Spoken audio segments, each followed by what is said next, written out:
Samantha Fraser's case shows that a monster can't be re-educated, not even by a trained and experienced psychologist. When someone shows signs of being cruel, they should be left alone right away. People like that don't change, so they don't deserve a second chance. They are capable of the worst crimes and think they can get away with them. The terrible events took place in the summer of 2018 on Phillip, a quiet island in Australia close to Melbourne. But let's read the story in the right order. Adrian Basham was born in 1973 in Australia, where he grew up. The boy grew up in a family with a police officer. While he didn't do anything wrong in the eyes of the police in his early years, many people now believe that his cruel and violent attacks are linked to his family and childhood. When Adrian's father, James Basham, found out that his son had killed someone badly, he did not only not condemn him, but based on his experience as a police officer, he told him how to act to try to avoid getting in trouble. Samantha Fraser was born in the suburbs of Melbourne in the summer of 1980. Her parents, Janine and Travis Fraser, were friendly and loving, and they did everything they could to help their only daughter. They worked hard to help her learn and show off her skills. Samantha worked hard in school and played sports, and she consistently won awards for her outstanding performance. The girl then went to a well-known university and graduated with a red diploma from the psychology department. She kept doing sports like acrobatics, gymnastics, and dancing while she was in school, which helped her lead the student cheerleading team. After going to college, Samantha got a job as a psychotherapist at a large medical facility. Her coworkers and patients quickly came to respect and trust her. Samantha really loved what she was doing, and this job was her calling. Sam and Adrian met for the first time in late 2005. First, they were just friends, but soon, things turned romantic between them. Friends and family of this couple didn't understand what the two young people, who were so different in every way, had in common.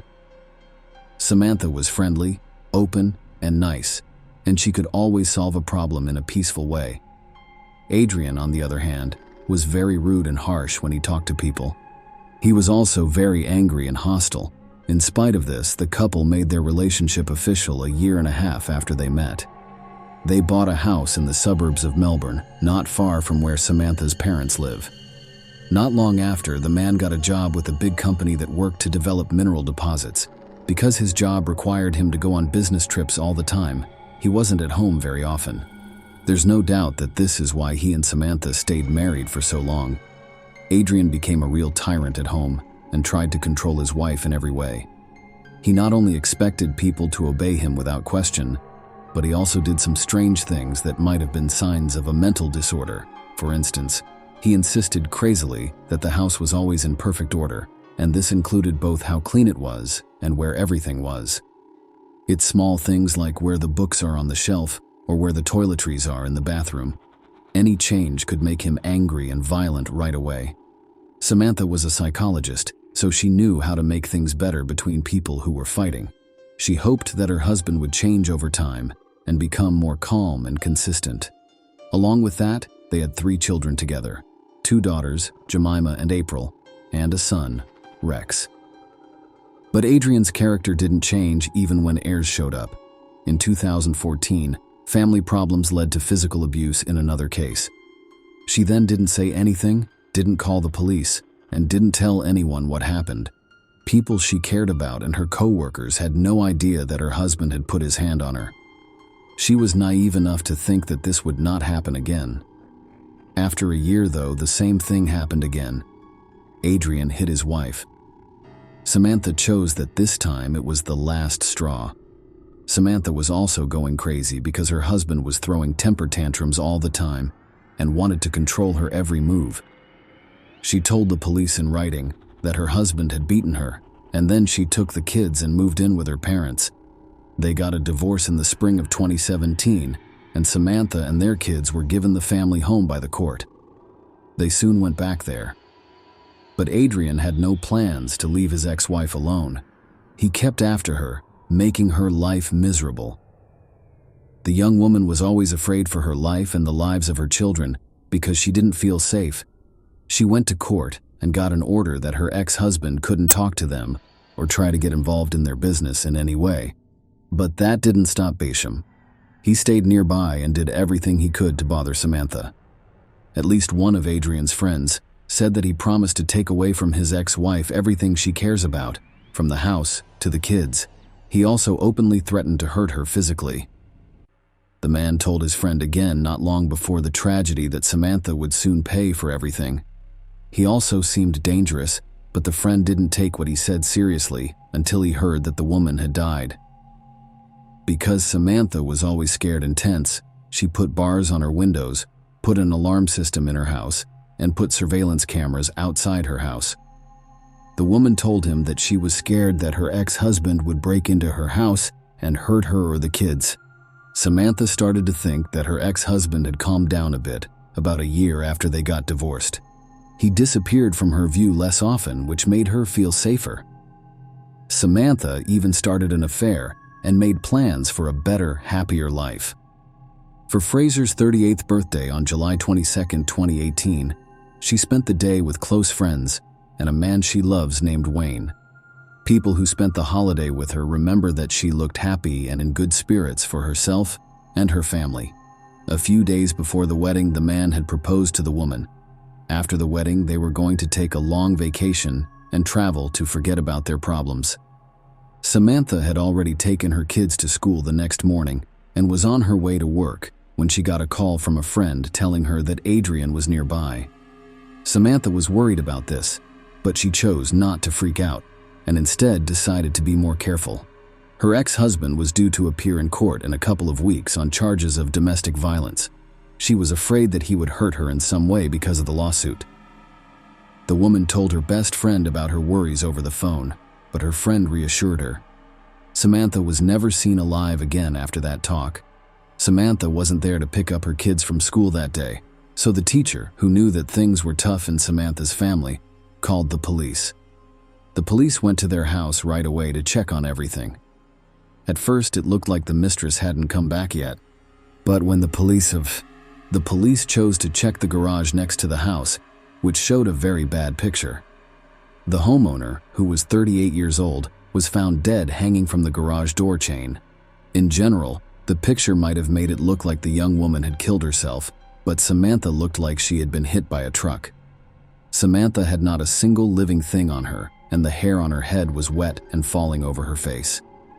She wasn't wearing the clothes she had on when she left the house in the morning, and she didn't have any shoes on. It was clear that someone else had been in the garage, and they had tried to make it look like Samantha had died on her own. It did a lot of wrong things though. Say, a broken down stepladder was lying next to the body, but the rope was so long that the woman's feet were touching the ground. Samantha had deep bruises under her eyes and on her temple. She had scrapes and hematomas all over her body from falling down and hitting things. The forensic medical examination later showed that the deceased had a serious head injury, which means that she was either already unconscious or dead when she was hanged. Experts in forensics found blood and epithelial particles under the victim's fingernails. This means that she desperately fought back and scratched her abuser. A lot of blood and small splatters of blood had been washed up on the floor, walls, and body of the car in the garage. In later tests, blood was also found on the rope that the body was hanging from in several places. Adrian Basham rode his motorcycle to his dad James's house in the evening of the same day. He looked stressed, and there were new scratches on his face. When his father asked him about it, he dodged the question, and when asked about the cuts, he said that he got them from riding his motorcycle without a helmet and scratching himself with tree branches. Then he got a big pack of wet wipes and began wiping down his car, saying that he wanted to get rid of the gnats that had stuck to it during the ride. As a former police officer, his dad knew right away that something wasn't right, and his professional instincts were right. When police came to James's door the next day with questions about his son and said he was the main suspect in the murder of his ex-wife, James knew what was going on. In the beginning, Basham Sr. said that he had not seen his son. To buy some time, he then told the heir what he should say and do in order to, if not get out of jail, at least get less time. Adrian did what his father told him to do and listened quietly as the charges were read to him. He then went to the station with the help of the lawyers his father had already hired. At first, Adrian flatly refused to help with the investigation He didn't say he wasn't guilty. He just didn't say anything and ignored all the questions. Still, the evidence that was gathered was enough. The investigators saw that the man had fresh scratches on his face and thought that Samantha had scratched him to protect herself. Blood and epithelial particles were found under her nails. There were also sweat marks on the rope that his ex-wife's body was hanging from. When Adrian's motorcycle was looked at, washed-up blood from the dead person was found on it. A bloody woman's blouse was also found in a trash can outside his dad's house. It looks like he tried to get rid of that proof but didn't have time. Samantha put up cameras outside her house not long before the terrible event, and they caught a man leaving the crime scene quickly on the day of the murder. There was no doubt that it was Adrian, even though his face was hidden by a hood pulled over his baseball cap. Piece by piece, the events of the victim's last day were put back together, and the picture that was made was shockingly violent. Basham broke the lock on the garage door while no one was home and went inside. He waited for his ex-wife to come home for several hours. She didn't know it, but Samantha drove into Adrian's garage and he attacked her before she could get out. The scratches on the attacker's face show how hard Fraser tried to fight back, but the two sides were not equal. He beat the woman until she passed out. To hide his tracks, he took off her bloody blouse and put on a black t-shirt he found in the house. He then poured water over her head to clean the blood out of her blonde hair. He then hung his ex-wife from the garage door with a rope around her neck. He put a stepladder on the floor next to the body just to be sure, but he didn't figure out how long the rope was. Adrian cleaned up the blood spots, but he didn't get the small splatters that were all over the place. This blows my mind. A young mother of 3 who was loved by all was found dead in her own garage. Killer tried to make it look like the person died of their own free will, but there were many signs that it wasn't true. Samantha's body was also in a state that showed she had accepted martyrdom. The worst part was that the victim had been living with this man for a long time, put up with his emotional and physical abuse, and raised his children while hoping that he would change. Adrian changed his plan when he realized that neither denying nor staying quiet would help because all the evidence pointed to him. Basham said that he was at his ex-wife's house that day, but he only wanted to talk to her and persuade her to drop her domestic violence lawsuit. People say that the conversation went badly and that fists were used, but he said he left afterward and Fraser was awake and aware at the time. Lawyers for the defendant insisted that their client was only guilty of battery and that Samantha turned her life over after that. But Samantha's family says she would never do that and did not leave her kids. She also had big plans for her life and was going to get married again soon. The murder case didn't start until the end of 2022. Older children of the divorced parents went to the sessions and spoke out against their father and asked for a fair punishment. The youngest son didn't show up to court. He chose not to subject himself to unnecessary stress. Besides that, the boy was scared and panicked about his father. The defense tried to show that the defendant did what he did because he was feeling bad, but this didn't work because Adrian planned the crime, waited several hours for his victim, and tried to get rid of evidence. The court didn't give its final decision on this case until February 2023. Adrian was found guilty of beating someone to death on purpose and given a life sentence without the chance of parole for at least 30 years. The children of Travis and Samantha Fraser were given to Jeanine and Travis Fraser as guardians. Share your opinion with us in the comments and subscribe to the channel for more.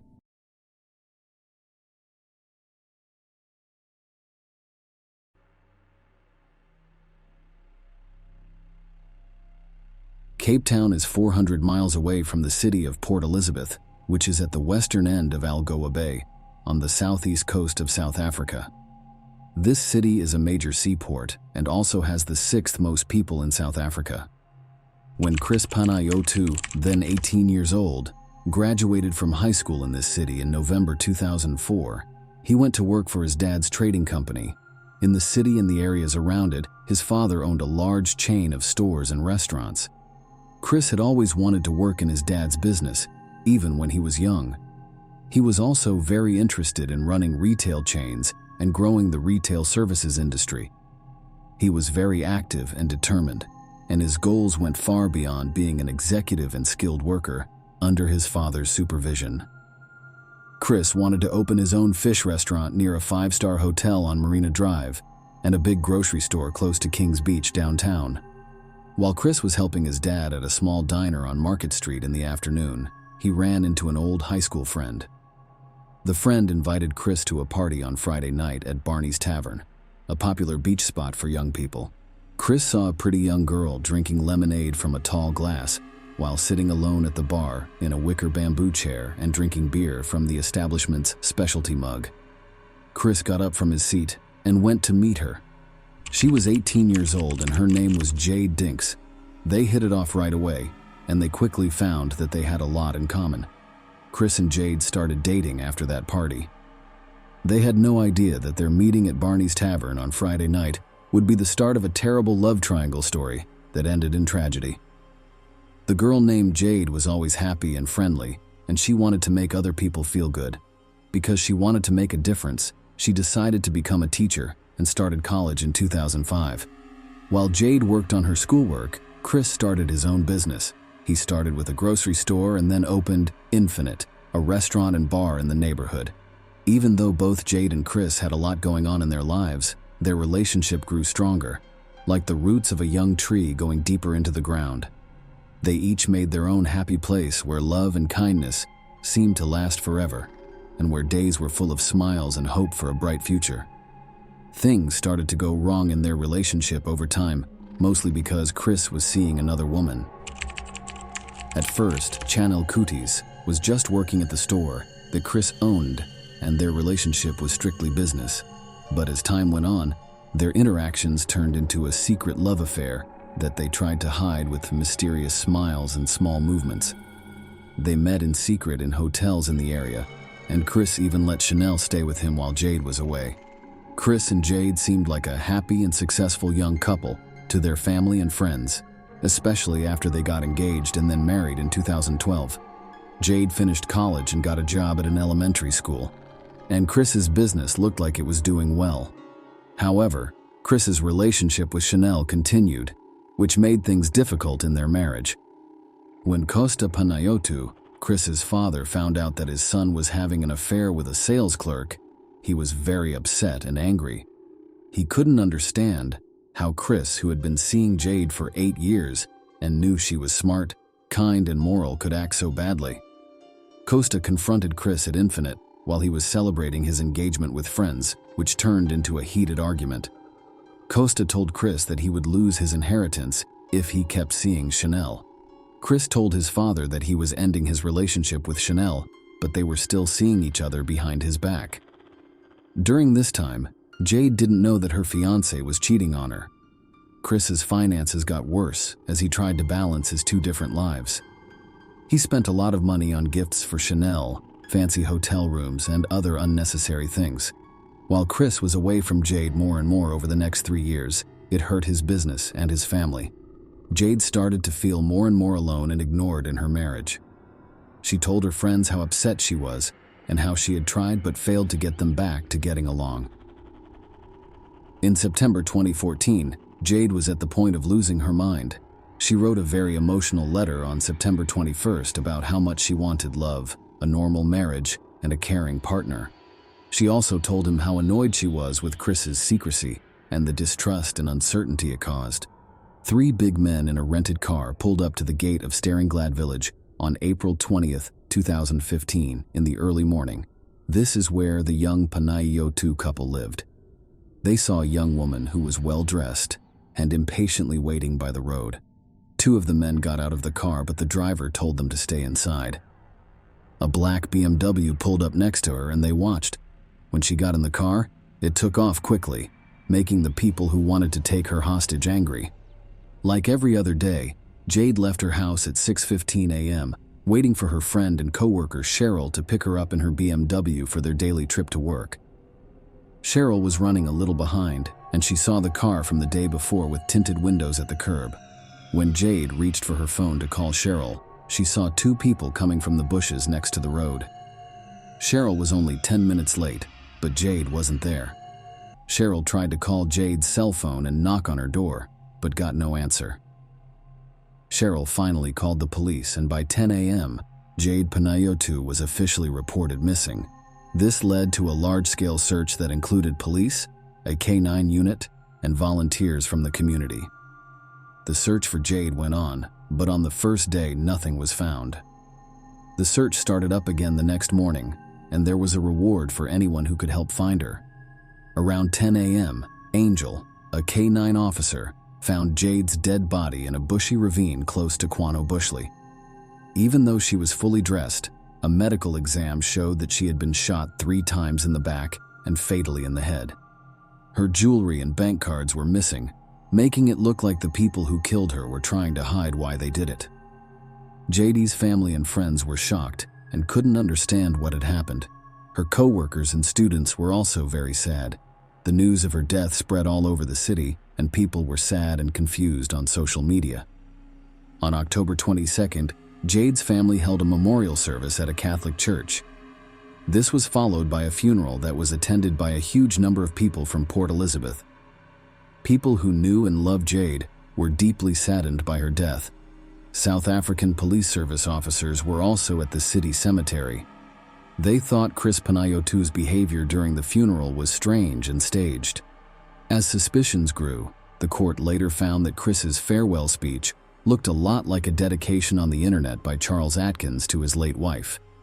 Even though it wasn't direct proof, this discovery made people think that Chris may have been involved in killing his wife.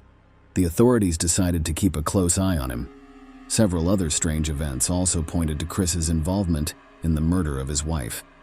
Luthando Sioni, a security guard at Chris's nightclub, was arrested by the police the night before the funeral because they thought he might have worked with the killer.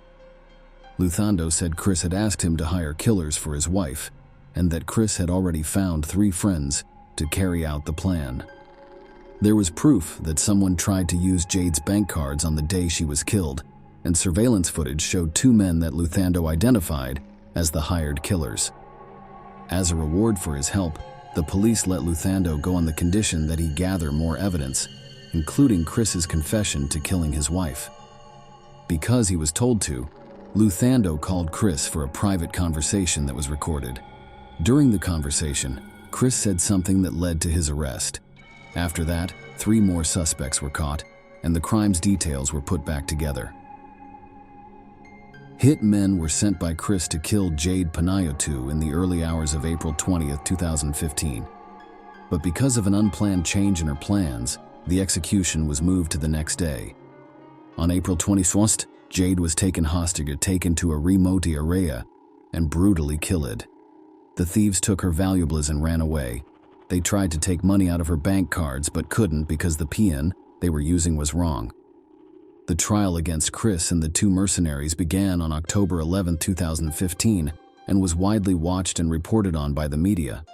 The prosecution said that Chris killed one of the women because he was having money problems that were made worse by his double life and his desire to kill one of the women. At the trial, different types of evidence were shown, such as Chanel Coutis's testimony, call logs, ATM videos, and photos.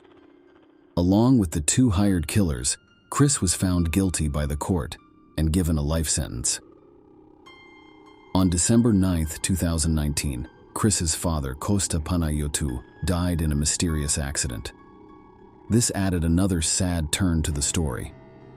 This made the story even more complicated and left a lot of questions unanswered.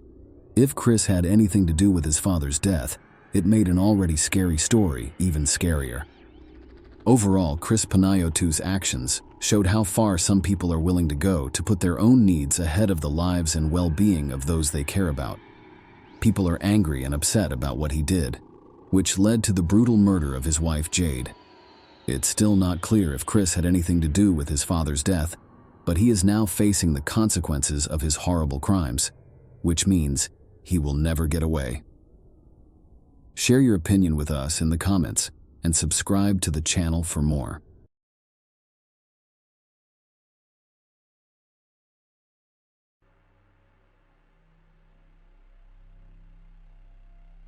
Wedding travel, also known as a honeymoon, is a significant event in the lives of young families. It can leave vivid memories of an unforgettable adventure, or, for example, provide a long-awaited escape from the mundane life somewhere on the Azure coast, under the shade of palm trees.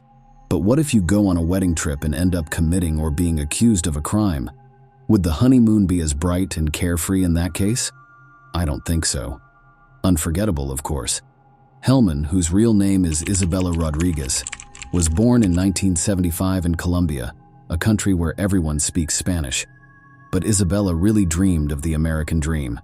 She read English books and listened to English songs on the radio to learn the language as quickly as possible, so she could go to the north of Europe. Even though she was able to learn the language, she would always have a southern accent.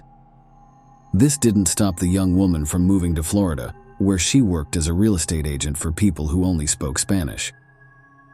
Isabella married William Hellman in 2002, even though her previous relationships didn't work out. They were married for 10 years, but their whole relationship was marked by constant fights and problems at home. Finally, when neither partner could take it any longer, they filed for divorce. The process took a very long 2 years.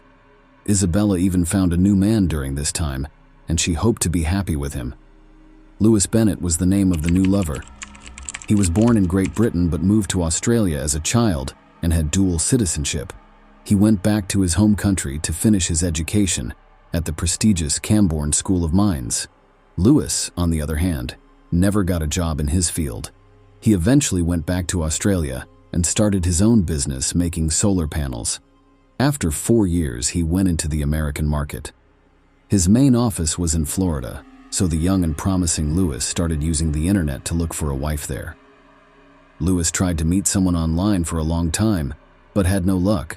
He looked at the profiles of women, but didn't pay much attention to them. The women who wrote to him first either turned him off or didn't interest him.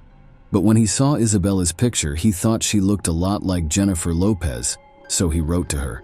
They wrote to each other for a long time, and Isabella talked about her hopes to move to the United States from Colombia, how hard it was for her to learn English, and her job search. She eventually told him about the men she dated in the past. Bennett didn't care at all about her past, because she knew Isabella and William were going to get a divorce soon. In order to meet Lewis in person, Isabella made plans to go to wherever he was, whether it was England, Australia, or even Thailand. Lewis bought a catamaran to show his new girlfriend Isabella how much he liked her. He planned to take her on a trip around the Caribbean Sea. He dreamed of doing this, since he moved around a lot as a child, and found it hard to make lasting friends. In his spare time, he read adventure books by authors like Jules Verne and Robert Louis Stevenson. Treasure Island was his favorite book, and it would become an important part of his life. When Isabella had free time, like on vacation or over the weekend, she always went on trips with Lewis.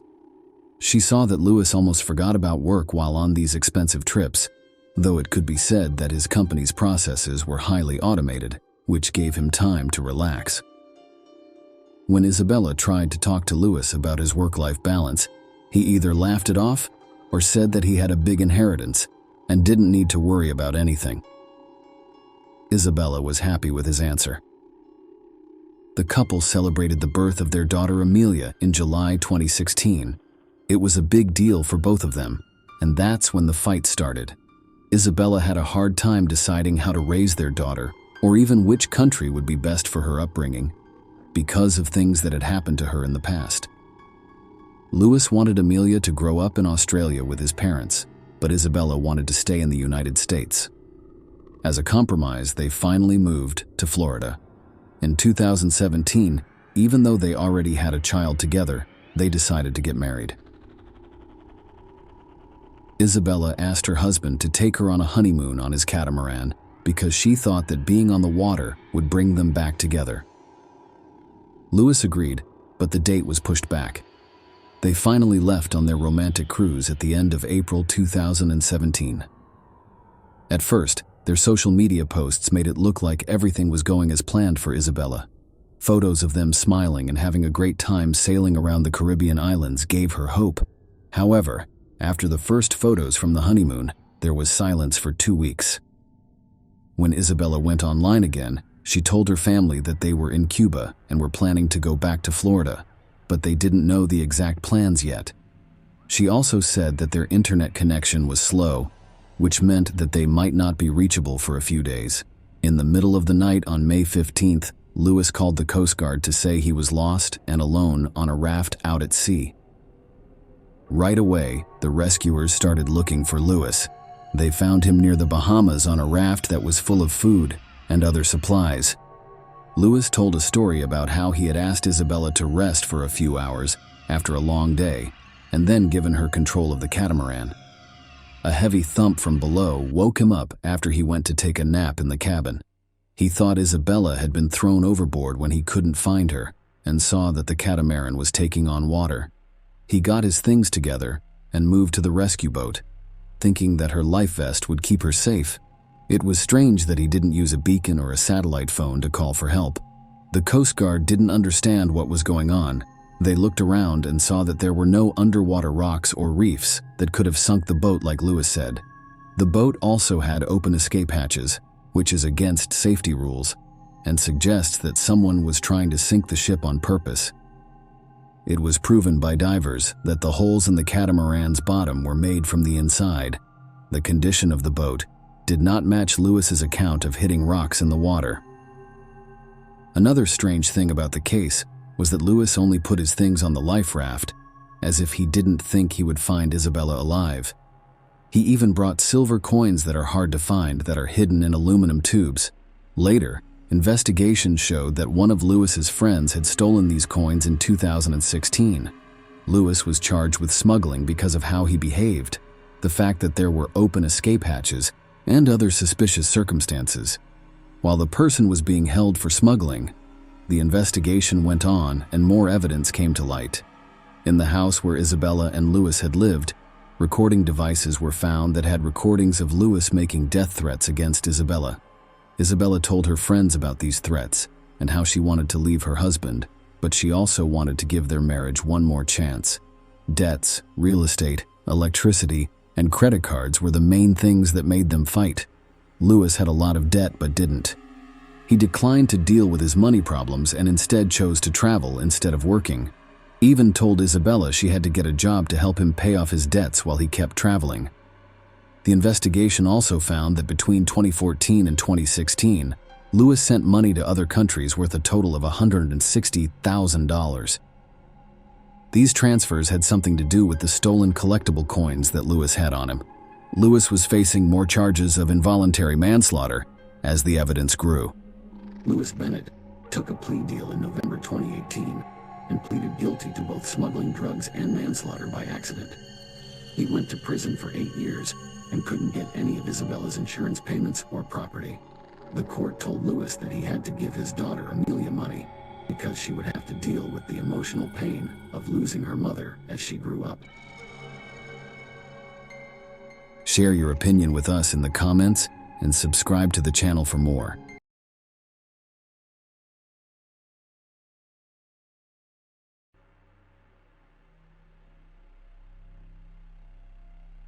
In the mid-1920s, the story of Dina Thompson, a British woman who was known as the Black Widow, was the subject of many crime shows and documentaries. At first glance, this woman seemed nice, but she turned out to be a pathological liar and con artist who killed at least one man who loved her deeply. Dina got away with many crimes, but in 2003, she was finally put in jail. Even though the person was facing life in prison, the court was surprisingly lenient and let them out on parole. So in 2022, one of the most dangerous criminals got away with her crimes after miraculously surviving her evil ex-husband. Experts say that the fact that Thompson's victims were always men may be a sign that the criminal experienced some kind of trauma as a child or teen. Dina, on the other hand, had a very good childhood. The girl was born in North London in 1960 and grew up with her whole family. Their family didn't have much, but they made sure their daughter had everything she needed. Their head of the family worked as a prison guard and was very into sports. Dina's father encouraged her to go to gyms as a child, where she worked hard at gymnastics. In addition, the man often took his daughter with him to all kinds of sports competitions, even ones that were held in other countries. As a child, Dina was active, happy, and friendly. she quickly became friends with her peers and, as she got older, learned how to get guys' attention quickly. The girl went to college after high school and then got a job at a bank in the area. When Dina was 22, she met Lee Wyatt, who would become her first husband. Someone set them up on a blind date, which is how they met in the first place. As soon as the two young people met, they fell in love and a rough romance began. They got along great and spent a lot of time together. After 2 years, they made their relationship official. After getting married, the couple moved to Yapton, a small town in the country with only 3,000 people. Soon after, they had a son, and the new parents slowly started their own business by making one-of-a-kind soft toys based on pictures they came up with together. At the same time, Dina worked as a cashier for a construction company. Neighbors said that their family was very happy and doing well. The family head was often away on business trips and wasn't at home for long periods of time. When it came to his neighbors, the man hardly ever talked to them, but his wife quickly became friendly with people in the area. Dina knew how to get along with others, and men were quick to trust her.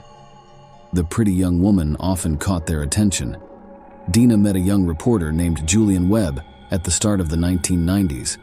The man offered to use her as a model for ads for clothes and home goods, and soon her pictures were in newspapers and magazines in the area. Dina was happy to pose for the picture and didn't mind being looked at. Lee Wyatt hadn't been home in months, and no one was sure where he was or what was wrong with him. It turned out that Lee had been in the small town of New Quay the whole time, which is almost on the other side of the country.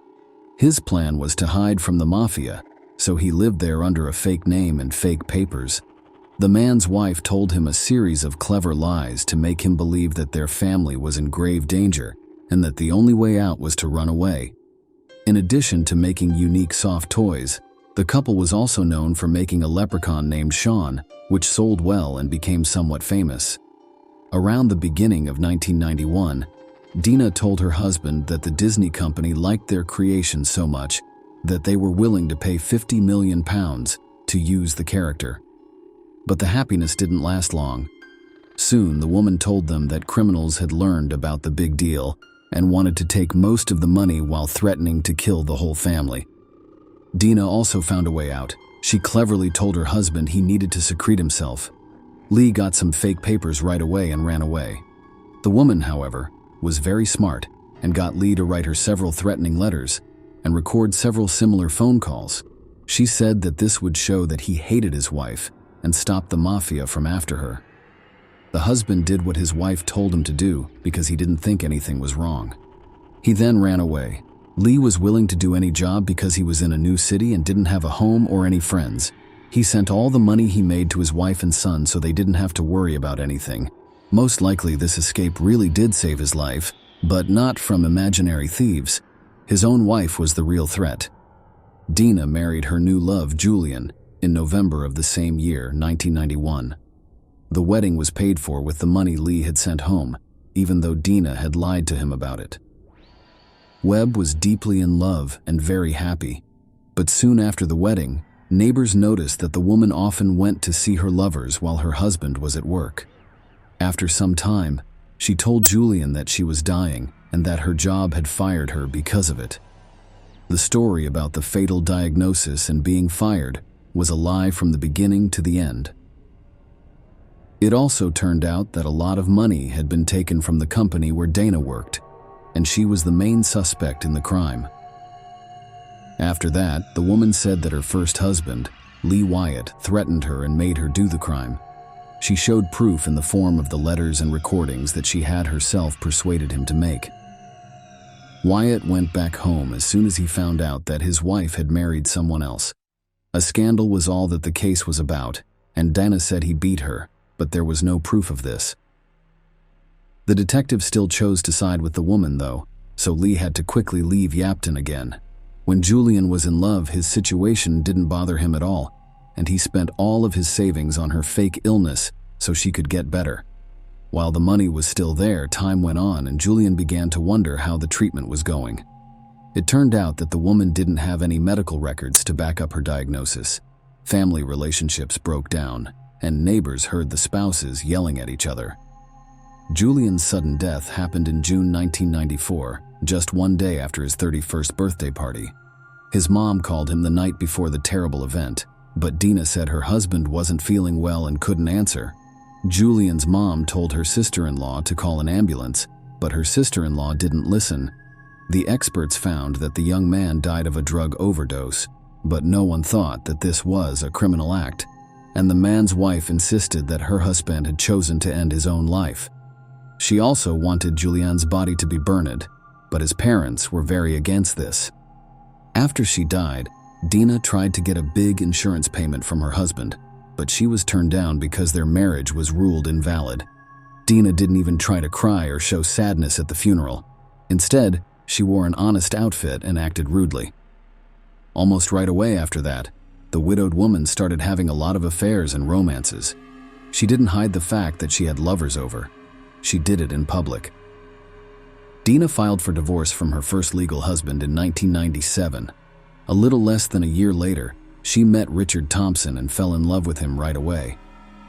Dana didn't give it much thought before telling her new lover that she was very sick and didn't have long to live. The man, who was deeply in love with her, promised to make the last few months of her life into a fairy tale. He was ready to spend all of his savings on this. The wedding took place in one of Florida's best hotels, and the couple spent their honeymoon there before moving to Brighton, England, on the south coast of their home country. Richard said that the way his wife cared for and supported him literally put a spell on him. She also skillfully pretended to agree with all of his ideas and goals. He had always wanted to own his own boat so that he could fish professionally. His wife not only liked the idea, but she also suggested that he start a business renting out yachts so that he could fish and teach other people how to fish. A romantic dinner was planned for Dina and her husband on New Year's Eve, less than a year after they got married. After taking a bath together, she told her husband she had made him a special gift and asked for permission to tie him up. Richard agreed right away because he didn't think anything was wrong. He had ropes around his hands, a blindfold over his eyes, and a gag in his mouth when he was hit hard on the head with a bat. This was followed by another hit. Thanks to his quick thinking, Richard not only didn't pass out but also got away quickly. After that, Dina got a knife and cut her husband in the shoulder. Richard took the gun away from his wife, held her down, and called the police. She broke down in tears and told him she had been lying to him the whole time and spent all of his money. Once she got to the police station, though, she calmed down and started to say that her husband had attacked her and that she was only protecting herself. The story didn't end there. The next day, a real estate agent came to Richard's house to try to sell it. The landlady told him that her husband had left for America on a business trip before their meeting. Richard knew at that moment that his wife was planning to kill him, sell the house, and take the money. Because everyone thought Thompson had crossed the ocean, no one would look for him. It turned out that the woman had taken all of her husband's money out of his bank accounts and used his credit cards to rack up a lot of debt while the case was going on in court. A lot of people heard about the case, and other men who used to be with Dina and were cheated on and drained of money by her lies about a fake disease that could not be cured started to call the police. The woman's first husband then talked about how he had to hide for many years, first from people who thought the mafia was after her, and then from the police. It turned out that Dana had stolen from the company where she worked, even though she blamed her husband for everything. Even though there was strong evidence against the woman, she was found not guilty of attacking her husband, Richard Thompson. Some people said that Richard made up the story to get attention for himself. Dina was still found guilty of many financial frauds and given a sentence of almost 4 years in prison. All the attention on Dina Thompson also made people think of her second husband, journalist Julian Webb, who died in a strange and sudden way. The woman herself gave very different stories about how and why he died. She said that the steroids her husband took to stay in shape were killing him. Then she said he drank a lot and then passed out in the sun, getting sunstroke. She even said that he killed himself at the inquest, even though she had warned them not to. Dana told her best friend that she had poisoned her husband by putting strong drugs in a dish that he loved that was spicy. The police were able to find the owner of the diner where Julian often ate and picked up food to go. He remembered that Webb's wife had made rice and chicken curry the day before the terrible event. Then, the police thought that this seasoning might have been hiding the real taste of the drugs.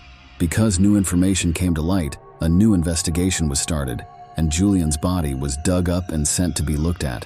It turned out that the man was poisoned by a lot of strong antidepressants that were mixed into his favorite curry dish, and then made stronger by aspirin, which Dina mixed into her husband's drink.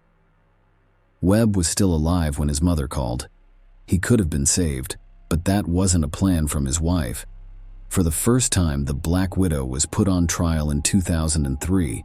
During the hearing, the investigator said she was the most dangerous woman he had ever worked with, and the judge said she was a very good liar. Dina Thompson was given a life sentence with the possibility of parole after 16 years.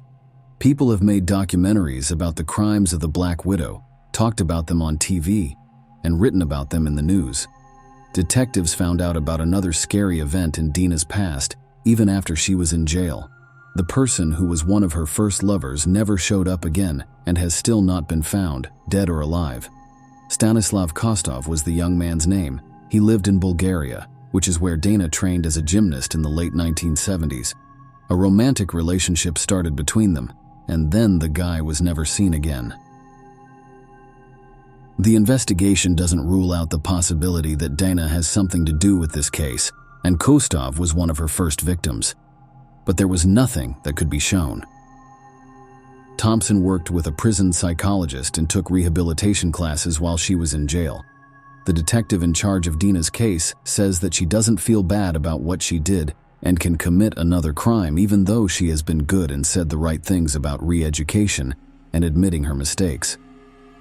Still, Black Widow, who was 61 years old, was let out of prison in the summer of 2022.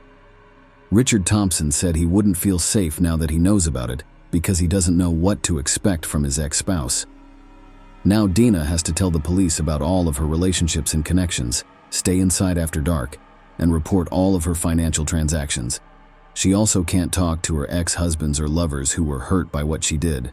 She has to wear a special bracelet on her leg that keeps track of everything she does.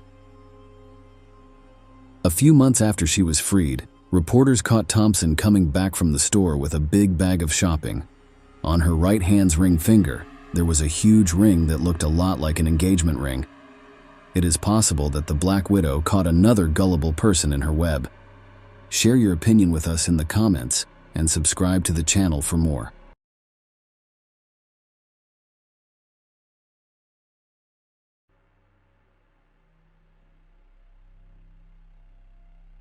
Denise Dragon's well-known case shows how naive idealism, morbid jealousy, and a strong desire for illegal drugs can combine to cause tragedy and destroy 3 young lives at the same time. At the time of the tragedy, the oldest person involved, and I'm not afraid to use this word, was only 22 years old. He really tried hard to keep playing with the feelings of the 2 girls, who were only 17 and 19 years old. They were in a love triangle for a short time, but it ended in 2 pregnancies, crazy stalking, and murder. Mario Topanera was born in 1996 in a small town called Alcorcón in Spain, just outside of Madrid. The young man never put himself through the stress of school or looking for work. He lived with his parents when he was 22 years old and worked part-time jobs to pay the bills. Mario loved writing graffiti and was very good at drawing, but he couldn't use his art skills anywhere. He was happy with his small part-time jobs painting buildings outside and inside walls. The main way Mario made money was by selling illegal goods. He didn't do it himself. Instead, he found people who were interested and took them to a remote part of the city where his friends could get them anything they needed. Topanera made a lot of money from these deals, so he was always looking for people who could help him.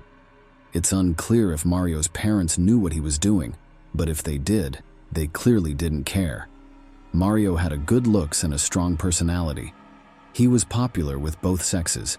The young man was very good at using his charm to make friends and often dated several girls at the same time without meaning to. Denise Maria Dragon was born in Romania in 2001 to Emil and Daniela Dragon.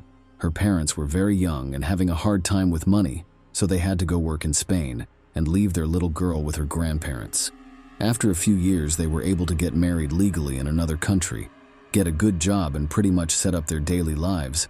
They moved their little daughter to their home in sunny Spain. The girl quickly made friends where she lived and found it easy to learn the language.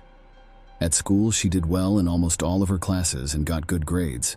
The little girl was also interested in dancing, happily spent several hours a day in the studio, and regularly competed in a variety of events.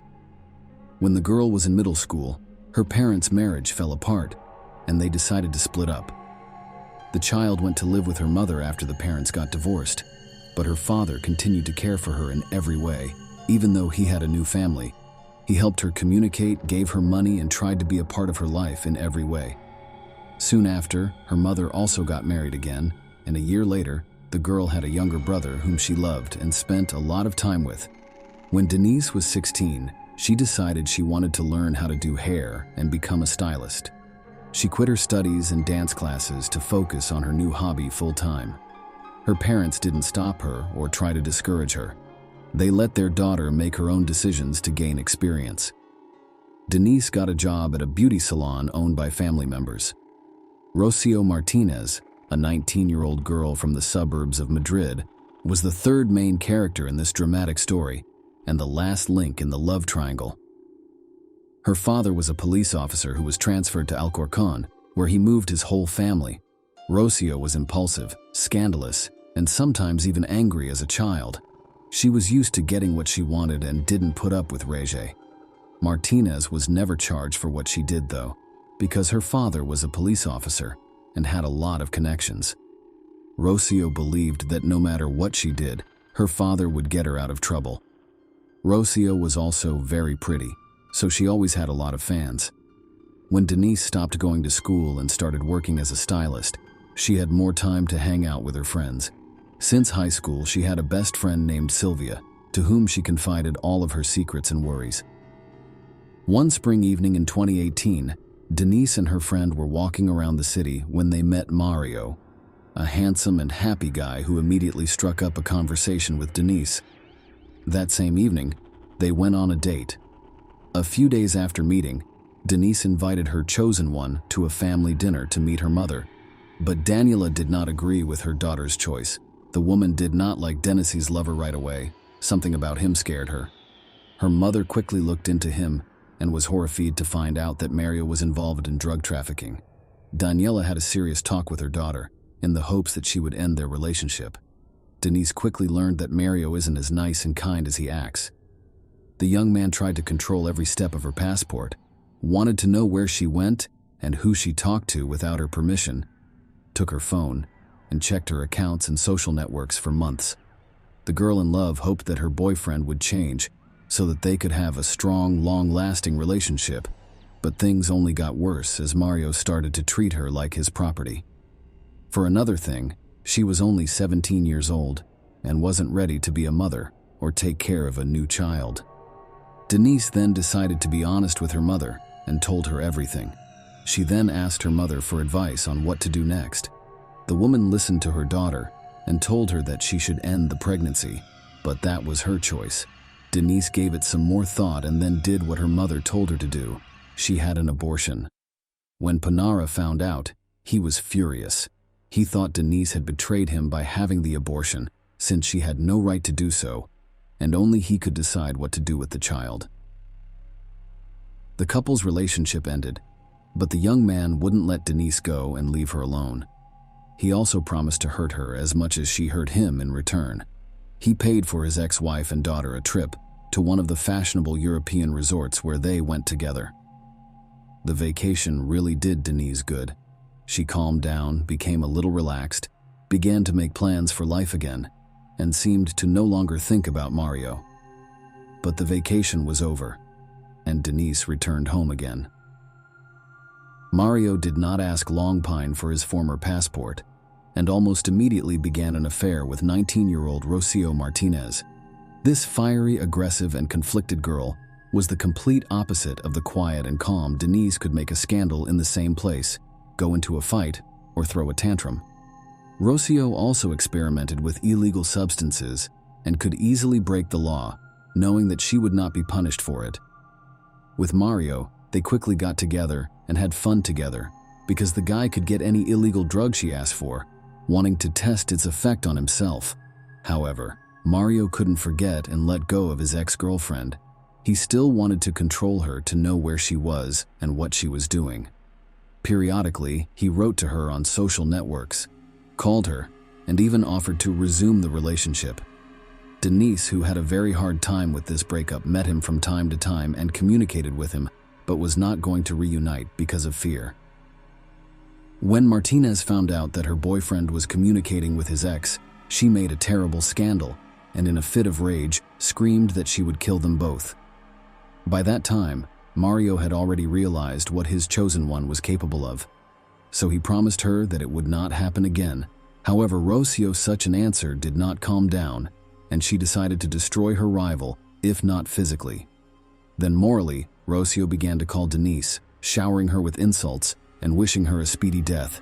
But this was not enough, and she began to send messages to her rival with threats of violent reprisals.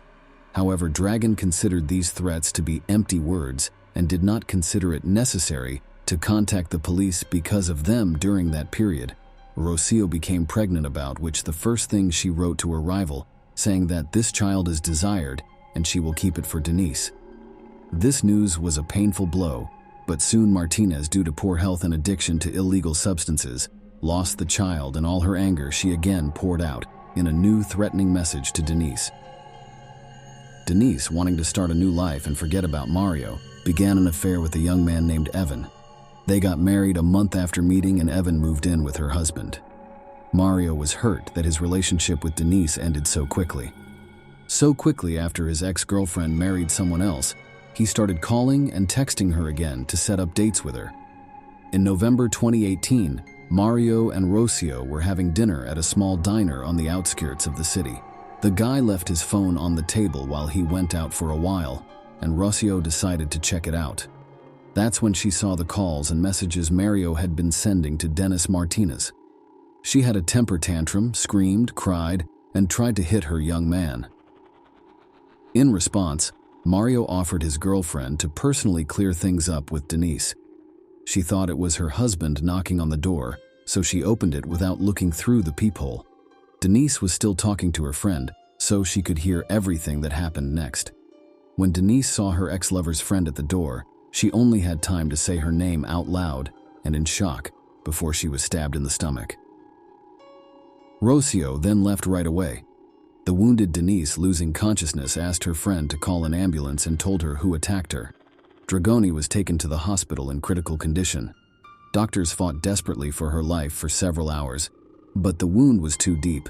She lost a lot of blood and it was almost impossible to save her. After Rocio dealt the fatal blow to her rival, she ran back to the car, jumped into the cabin, and told Mario to get out of here. On the way, she confessed everything to him, and together they disposed of the crime weapon and washed the traces of blood off her hands and clothes. Mario decided it would be best for them to hide for a while. He called his relatives who lived in another city and asked them to visit. When they arrived, the relatives noticed that Rocio looked strange and was very nervous, but she wrote it off as malaise. The couple stayed overnight at Mario's relative's house, thinking about what to do and how to proceed. When they learned the next morning that Denise had died from the wound, Rocio immediately called her father and told him everything. She was sure that her dad would use all of his connections to get her out of jail this time, but the policeman's father didn't help his daughter, who had killed another man. He followed her to another city and then turned her over to the police. Sylvia, who had been talking to the victim on the phone at the time of the crime, was one of the main witnesses in the case. The case file also had many threatening messages that Rocio had sent to her rival over the course of the case. Surprisingly, Tobinera wasn't involved in the crime. He denied all guilt and said he only took Rocio to his ex-girlfriend's house so that they could finally get along again and stop fighting. He also said he didn't know Rocio had a knife and didn't see any blood on her hands or clothes when she got back to his car. At their next court date, the couple denied their guilt again, this time saying that they were not at the scene at all. They said they had spent the whole evening at the house of one of Mario's relatives and that someone else had stabbed Denise to death. Martinez said she didn't hate her rival and didn't have any reason to kill her, but Rocio was found guilty and sent to prison for 18.5 years. Mario, on the other hand, got away with everything and started writing a new book right away, forgetting to be careful. Boasts that the girls were ready to kill each other for him. He told them in great detail what happened that terrible night, and the parents of dead Denise quickly learned of it. The Dragon family went back to court and asked that the man who killed their daughter be punished. This time, Top and Air were arrested, but after a few days, the man was freed on his own recognizance. In the end, he was found not guilty and was freed again. The parents of Denise tried to appeal the court's decision more than once, asking for Rocio's sentence to be lengthened and Mario to be jailed as an accomplice. However, Mario has still not been brought to justice. Share your opinion with us in the comments and subscribe to the channel for more.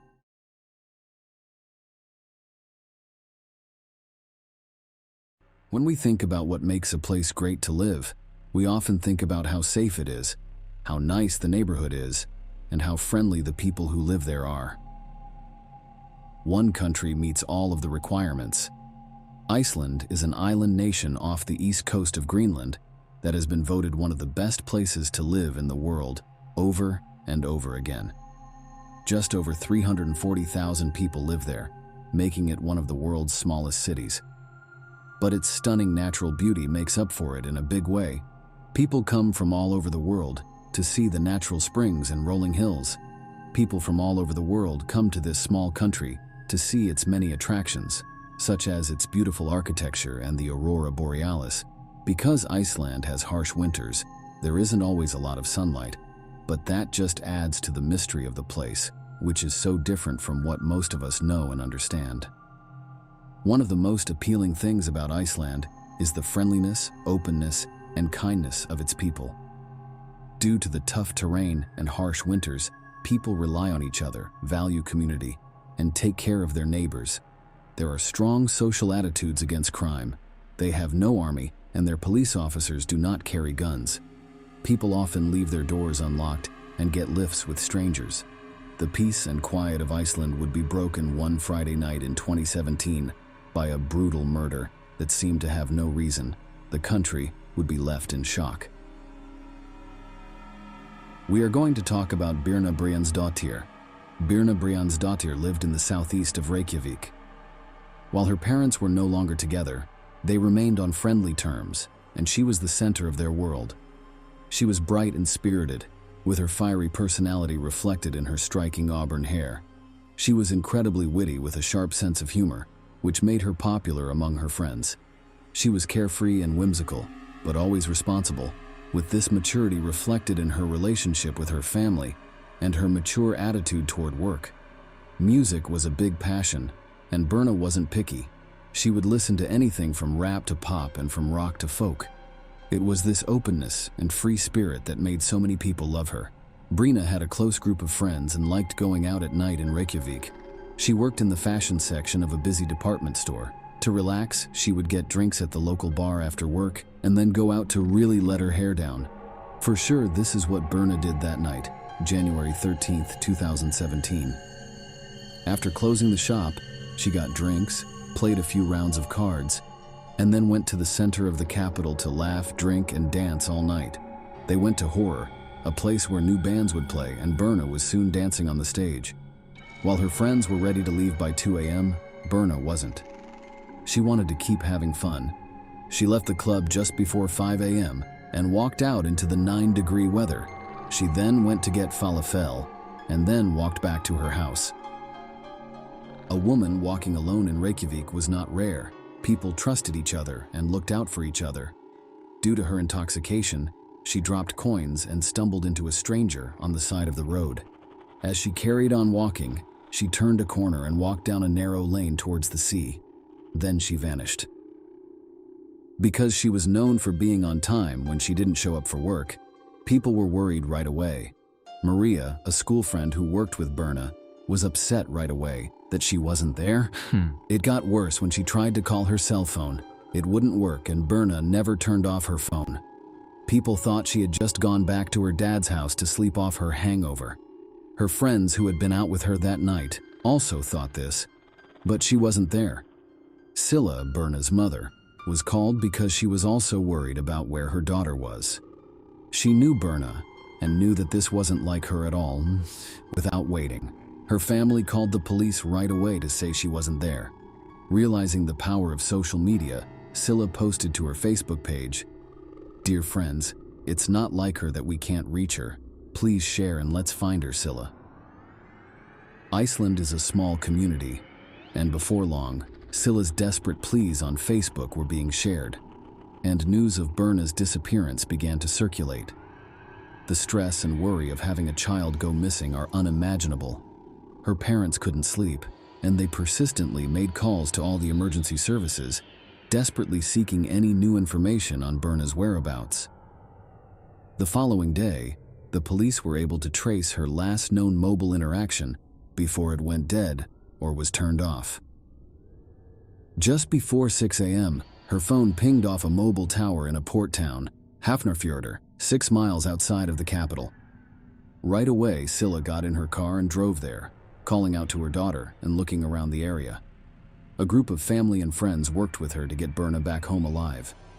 Soon, 36 hours had passed since Birna had disappeared into the night in Reykjavik.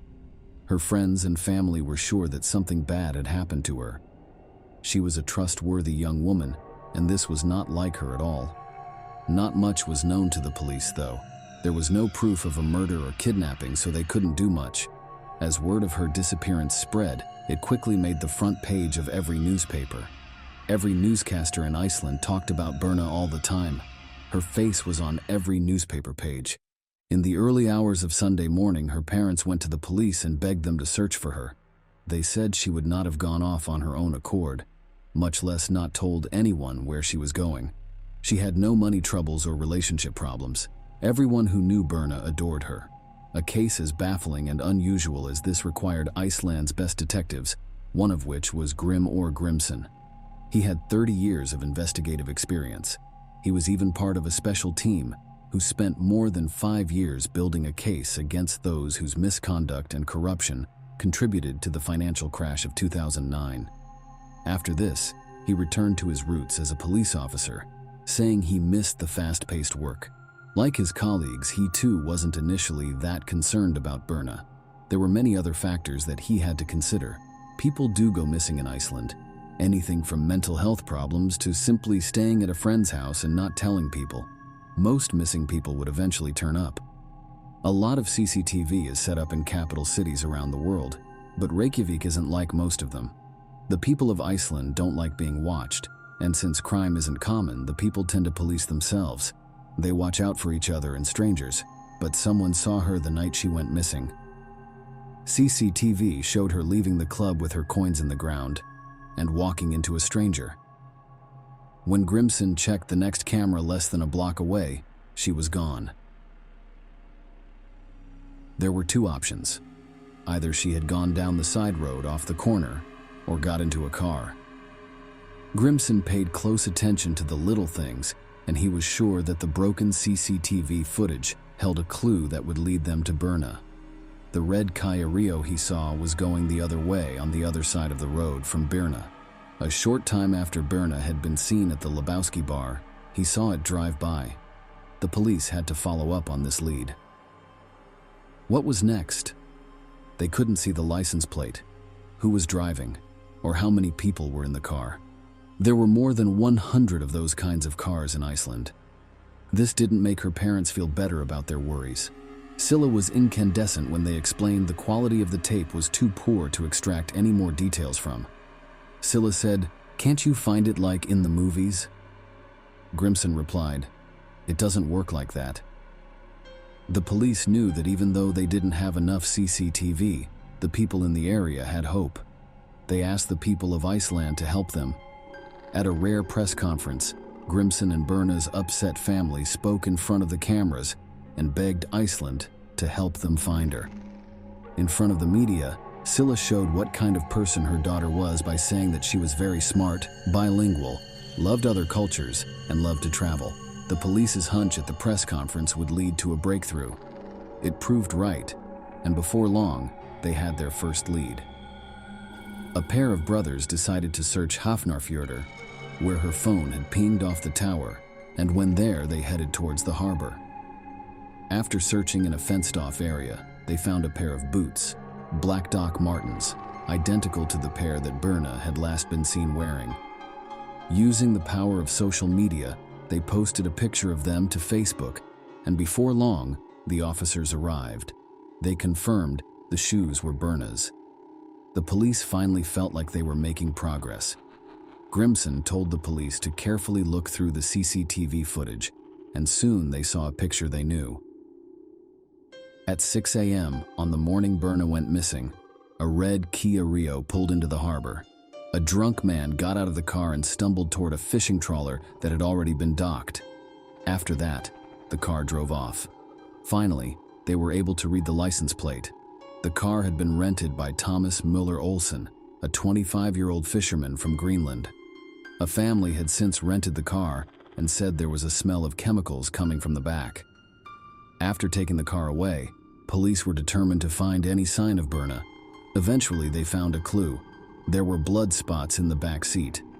So that they could find out if it was Birna, samples were quickly taken and sent to Sweden to be analyzed. For Grimson and his team, it was now a race against time.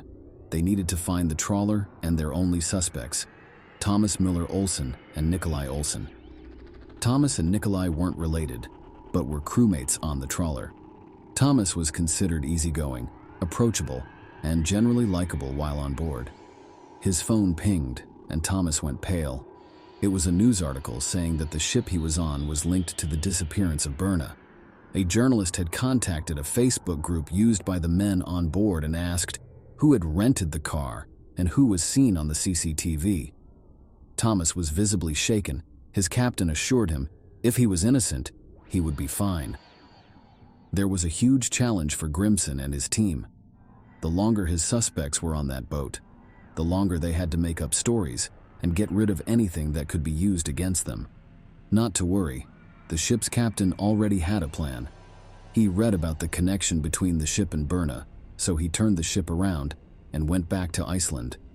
He and his top officers agreed that they would say the engine problems made them have to turn around, and the suspects couldn't read anything about the case because the Wi-Fi was turned off. In order to catch them off guard, the police sent members of their elite counter-terrorism squad, also known as the Viking Squad, to board the ship as soon as it arrived back in Iceland. Finally, the police were able to catch their two suspects after dropping officers off from a helicopter on the ship.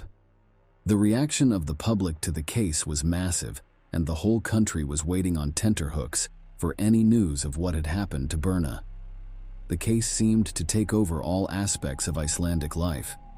Although their intentions were good, online sleuths only added to the confusion, and it became hard to distinguish rumor from fact. Stories ranged from a body being found in a lake to Birna and other women being found alive on the trawler, swirled around social media. Grimson stayed calm and asked everyone else to do the same. People who meant well, though, were not helping the search for Birna. Around 11 p.m. on Wednesday, the ship came back into port, and the two suspects were handcuffed and brought back to Iceland. Then the terrible news came out. Birna's blood was found in the rental car. It didn't take the police long to question the two men. Nikolaj and Thomas were sure they hadn't hurt Birna, and they both told the same story about what happened that terrible night. They had split up and gone to different bars to drink before getting back together as the night was coming to a close. Nikolai was already very drunk, so it was hard for him to remember what they said. He had no idea who they were, but they said they had picked up two girls on the street, and one of them was Birna. Thomas said he left Nikolai at the ship and then drove off. Then he went to the back with the two girls and let them kiss. After an hour, he dropped them off. The police were inclined to believe Nikolai. He had been seen walking away and was clearly in no fit state to do anything. However, when it came to Thomas, they had a bad feeling, and the evidence against him was stacking up. He was examined by a doctor who determined that the wounds on his chest were signs of a struggle or fight. When searching the ship, the police found a driver's license in the bin. It belonged to Birna. They also found drugs with a street value of nearly £1.5 million. Thomas claimed to have slept in the car, but the police checked the odometer, which showed that the car had been taken for a long drive. They also had CCTV on his person, because he was seen buying plastic bags and cleaning fluid before cleaning the inside of the car. The police didn't believe his story that he was sick and just trying to clean the car because they knew the blood spots were Berna's. The back of the car lit up when they used luminol to bring out any blood that couldn't be seen with the naked eye. This showed that it was completely covered in blood. 4 days after she vanished, Iceland launched the biggest search in its history. The search and rescue project manager said, "Today, she is our sister, our daughter." And that became the mantra. We don't live in a society where we tolerate a 20-year-old woman being abducted in the night. It wouldn't be long before the police found what they were looking for. A Coast Guard helicopter noticed something floating in the water near a local lighthouse, and it was a body. They had found Berna. When this news came out, Iceland went into mourning, and people were shocked and couldn't believe what they were hearing. Things like this only happened in movies and other places. In Iceland, they didn't happen. People in Greenland were shocked and saddened along with their Nordic neighbors. The main street in Reykjavik, where Berna had gone, was turned into a shrine with candles lit up. The funeral for Berna took place at the Hallgrímskirkja, which is the country's largest church. Over 2,000 people, including the president and prime minister, were there. People needed answers from the police, and they had to give them. First, they had to figure out what killed the person. Berna had been found naked, but they could find no evidence of a sexual assault. The examiner found that she had suffered blunt force trauma to the head and had been strangled as well. However, the official cause of death was ruled as drowning. She had survived the initial attack and was alive when she was put into the water. Even though Grimson and his team looked at all the evidence, they couldn't find any link between Nikolai's death and the murder of Berna. They didn't think he had anything to do with it. He was freed after 2 weeks in jail and hours of questioning. They looked back at Thomas again. His story hadn't changed, and he wasn't going to change it either. During 9 interviews with the police, he insisted that he was not guilty. As more evidence came in, the police still couldn't figure out why Thomas would kill Berna, even though they had a crime scene and a suspect. His DNA was found on a lace of Berna's Doc Martens, and his fingerprints were on her old driver's license from March 30th, 2017. Breaking news alerts were spreading all over Iceland. The police had charged Thomas Müller Olsen with drug possession and murder. Media interest in the story reached a fever pitch as his trial began in August of that year. It was during his trial that he sensationally changed his story. He said that there were not 2 girls, only one, Berna. He claimed that he had left the car to go to the bathroom, and Nikolai had driven off with Berna in the back seat. When he returned, she wasn't with him, shocking the court. He was now trying to pin the murder on his crewmate, admitting to the drug possession, but denying murder. At the end of September, the 3 judges found him guilty on all charges. He was then taken to start his 19-year prison sentence. When Thomas Müller Olsen tried to appeal his conviction, the High Court upheld it. The next year, the High Court refused to look at another appeal. There was a lot of shock in Iceland when Berna Briansdóttir was killed. This case will be remembered. It changed us a bit, our feeling of safety, the chaplain who led Berna's funeral said. More CCTV was put up around Reykjavik, and women became more cautious around strangers. Even though Grimson had been a police officer for 30 years, this was his first murder case. People in Iceland saw him as a hero because he was calm and coordinated. He is now proud to work for his country at the European Union's agency in The Hague for law enforcement cooperation. Even though Birna Briansdóttir's murder was a terrible event, her memory is still alive, and the people of Iceland are determined that she will never be forgotten. Share your opinion with us in the comments, and subscribe to the channel for more.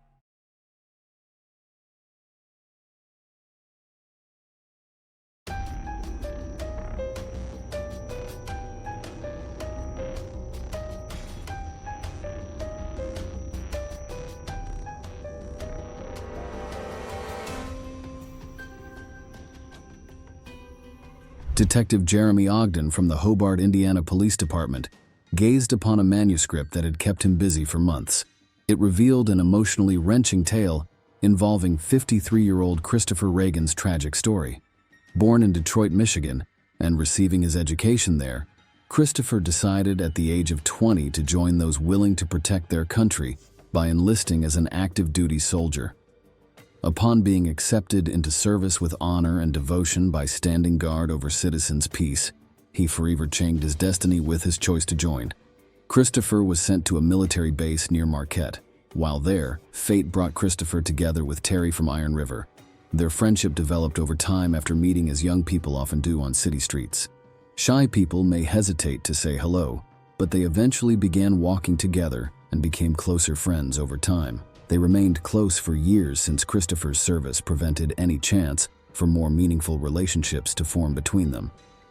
At one point, Chris decided to leave military service and move to Traverse City, located nearby but far from where his beloved lived. But this did not become an obstacle to their feelings. On the contrary, communication became even stronger between them. Christopher proposed to Terry that they start an extended romantic relationship, knowing each other for years but never violating any boundaries or ethical rules. She readily agreed, and their long-distance romance began shortly afterward. Soon enough, Christopher and Terry realized they shared many interests, from appreciating nature to preferring an organized lifestyle to yearning for peace. Iron River became their ideal location, and they decided to move together. Christopher moved in with Terry while finding employment at a factory producing parts for military ships. Soon enough, he even had subordinates who reported directly to him.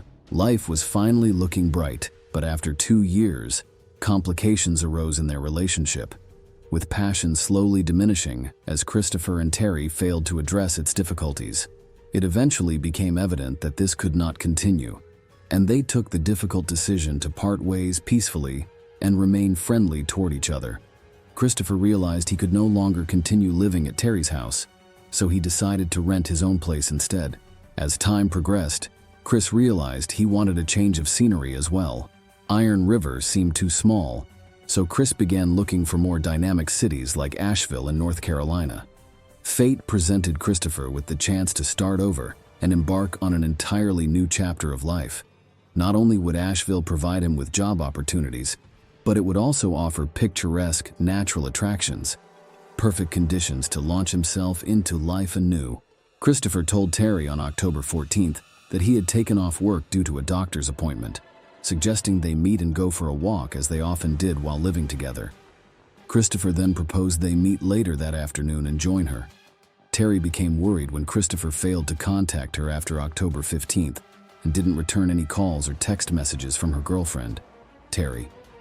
Concerned for Christopher, Terry reached out to mutual friends, but they knew nothing. 10 days later, she filed a police report regarding Christopher's disappearance. Terry filed a report, but police quickly comforted her, assuring her that people often disappear for periods of time, only to return at some later point, sometimes even ending up somewhere new. Additionally, Terry revealed to police officers that Christopher had recently received a job offer in North Carolina.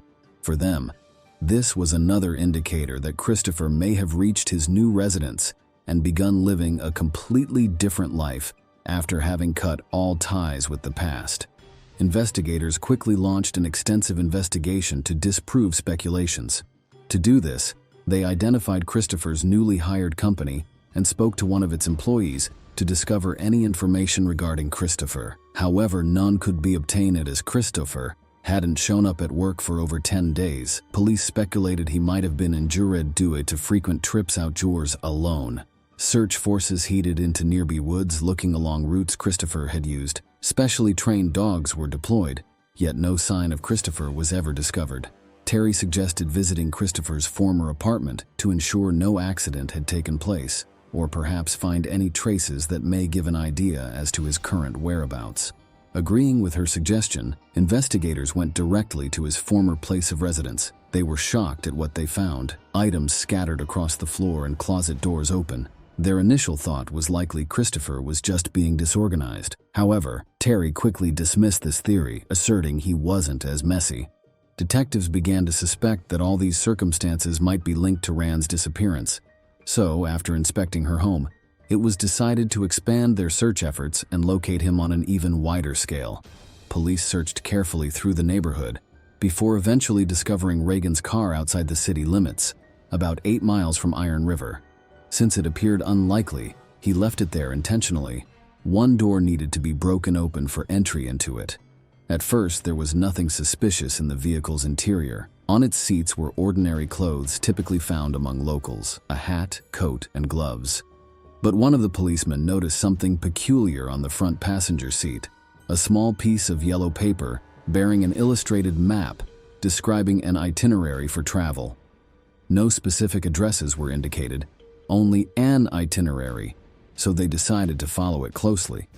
Terry explained to Christopher that despite living in Iron River for years, he still hadn't learned the names of streets and roads, so he wrote down directions like turning at a bus stop or passing gas stations as guides for navigation. Terry noted that Christopher had indicated in his notes that this was his first trip to this location. Terry and her colleagues followed the route indicated on a piece of paper and stopped in front of a house listed in Christopher's notes before heading toward their final destination in a neighboring town. Investigators knocked on the door. They needed to establish who lived there and why Christopher had traveled this way. Jason Cochran was surprised when uniformed men appeared outside his home.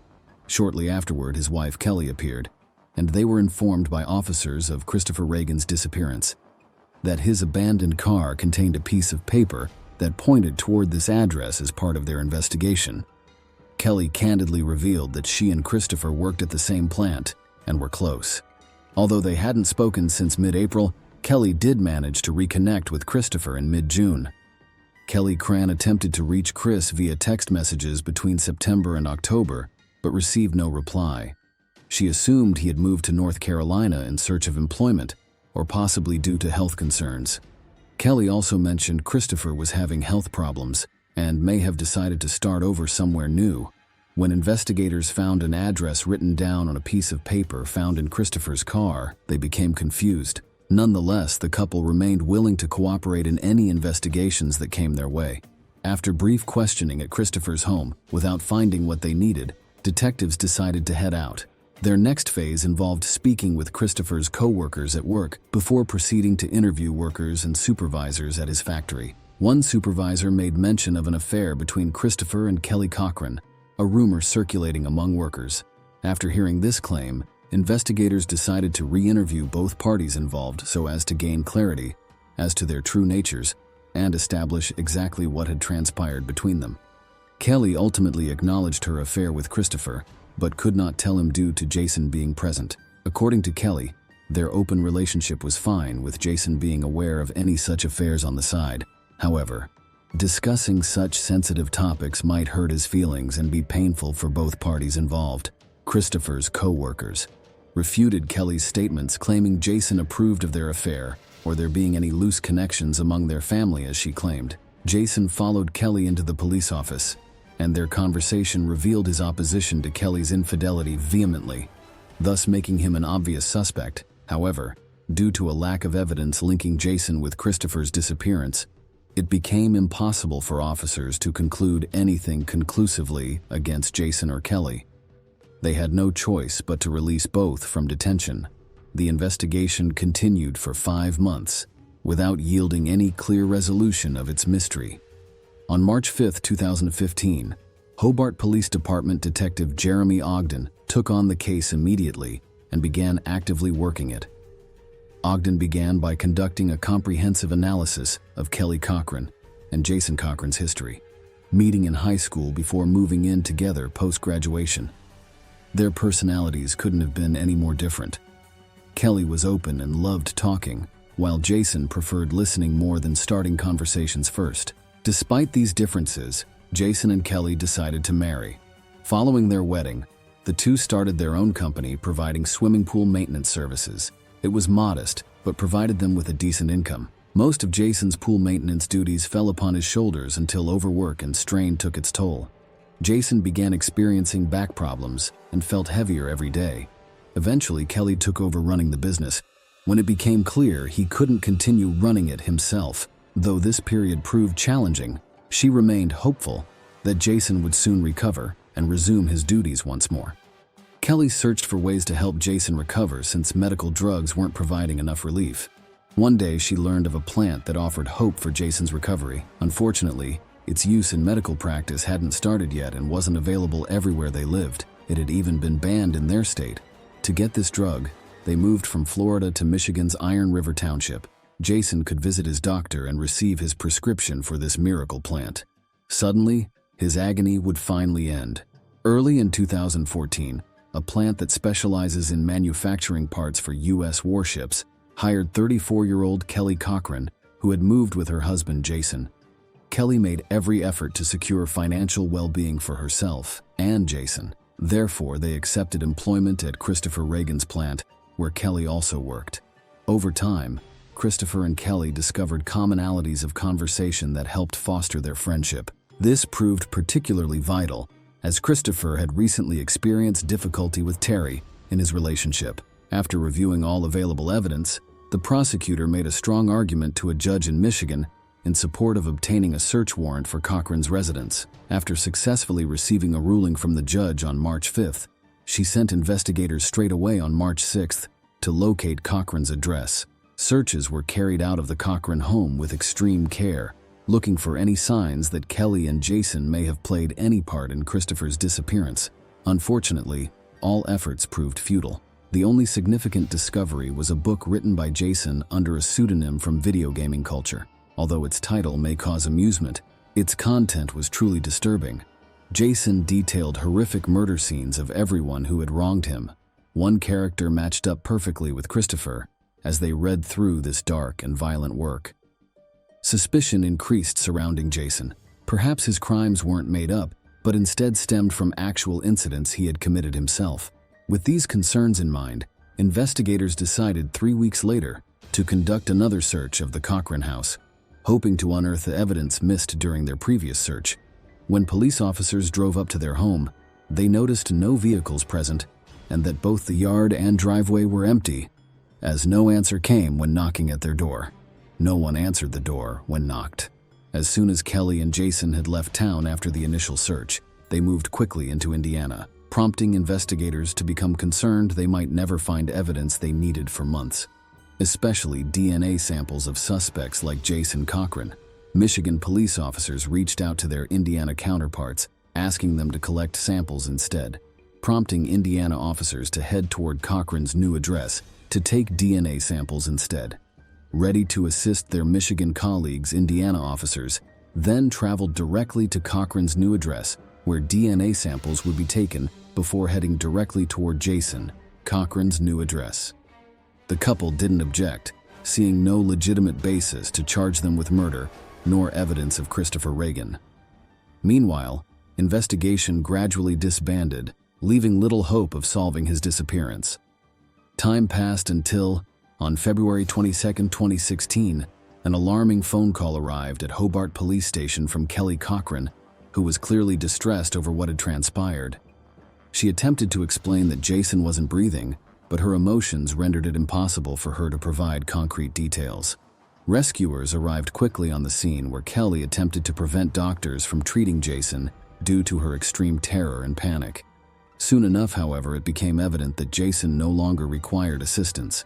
Sitting in a chair, with his face lit up like it had been from extreme overheating, doctors were forced to confirm his death and send his body for forensic examination, while Kelly was handed over to a police patrol who took her back home with relatives living nearby on her street. Investigators were determined to ascertain what had transpired, so they conducted a search of Cochran's new home and discovered evidence in the form of a syringe needle at the foot of the marital bed. After inspecting Jason's body, an investigator concluded that his death was due to illegal drug abuse. However, this report came as a shock for detectives. Jason had an excessive amount of illegal substances in his system. However, the results from forensic tests indicated something more disturbing. His death had been caused by strangulation, as evidenced by bruises on his neck and face. So Jason, who had been suspected of kidnapping Christopher Reagan himself, became himself the victim of crime. This revelation raised new questions and necessitated a thorough re-examination of evidence. Immediately thereafter, forensic specialists turned their focus onto Kelly Cochran, whom many suspected as being linked to both incidents. She became suspect not only for Christopher's disappearance, but also in her husband's murder. The investigation became even more complex. On February 23, 2016, Kelly Cochran was summoned to testify in Jason's murder case at the police station. Investigators directly interrogated her about her possible involvement in his death and whether she administered excessive doses of illegal drugs to him.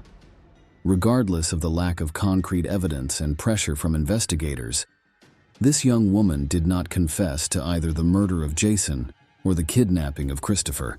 Investigators were unable to find sufficient proof of Kelly's guilt and were unable to arrest him, leading Detective Jeremy Ogden on a trail that eventually brought him face to face with Walter Hammerman, one of Jason's closest allies.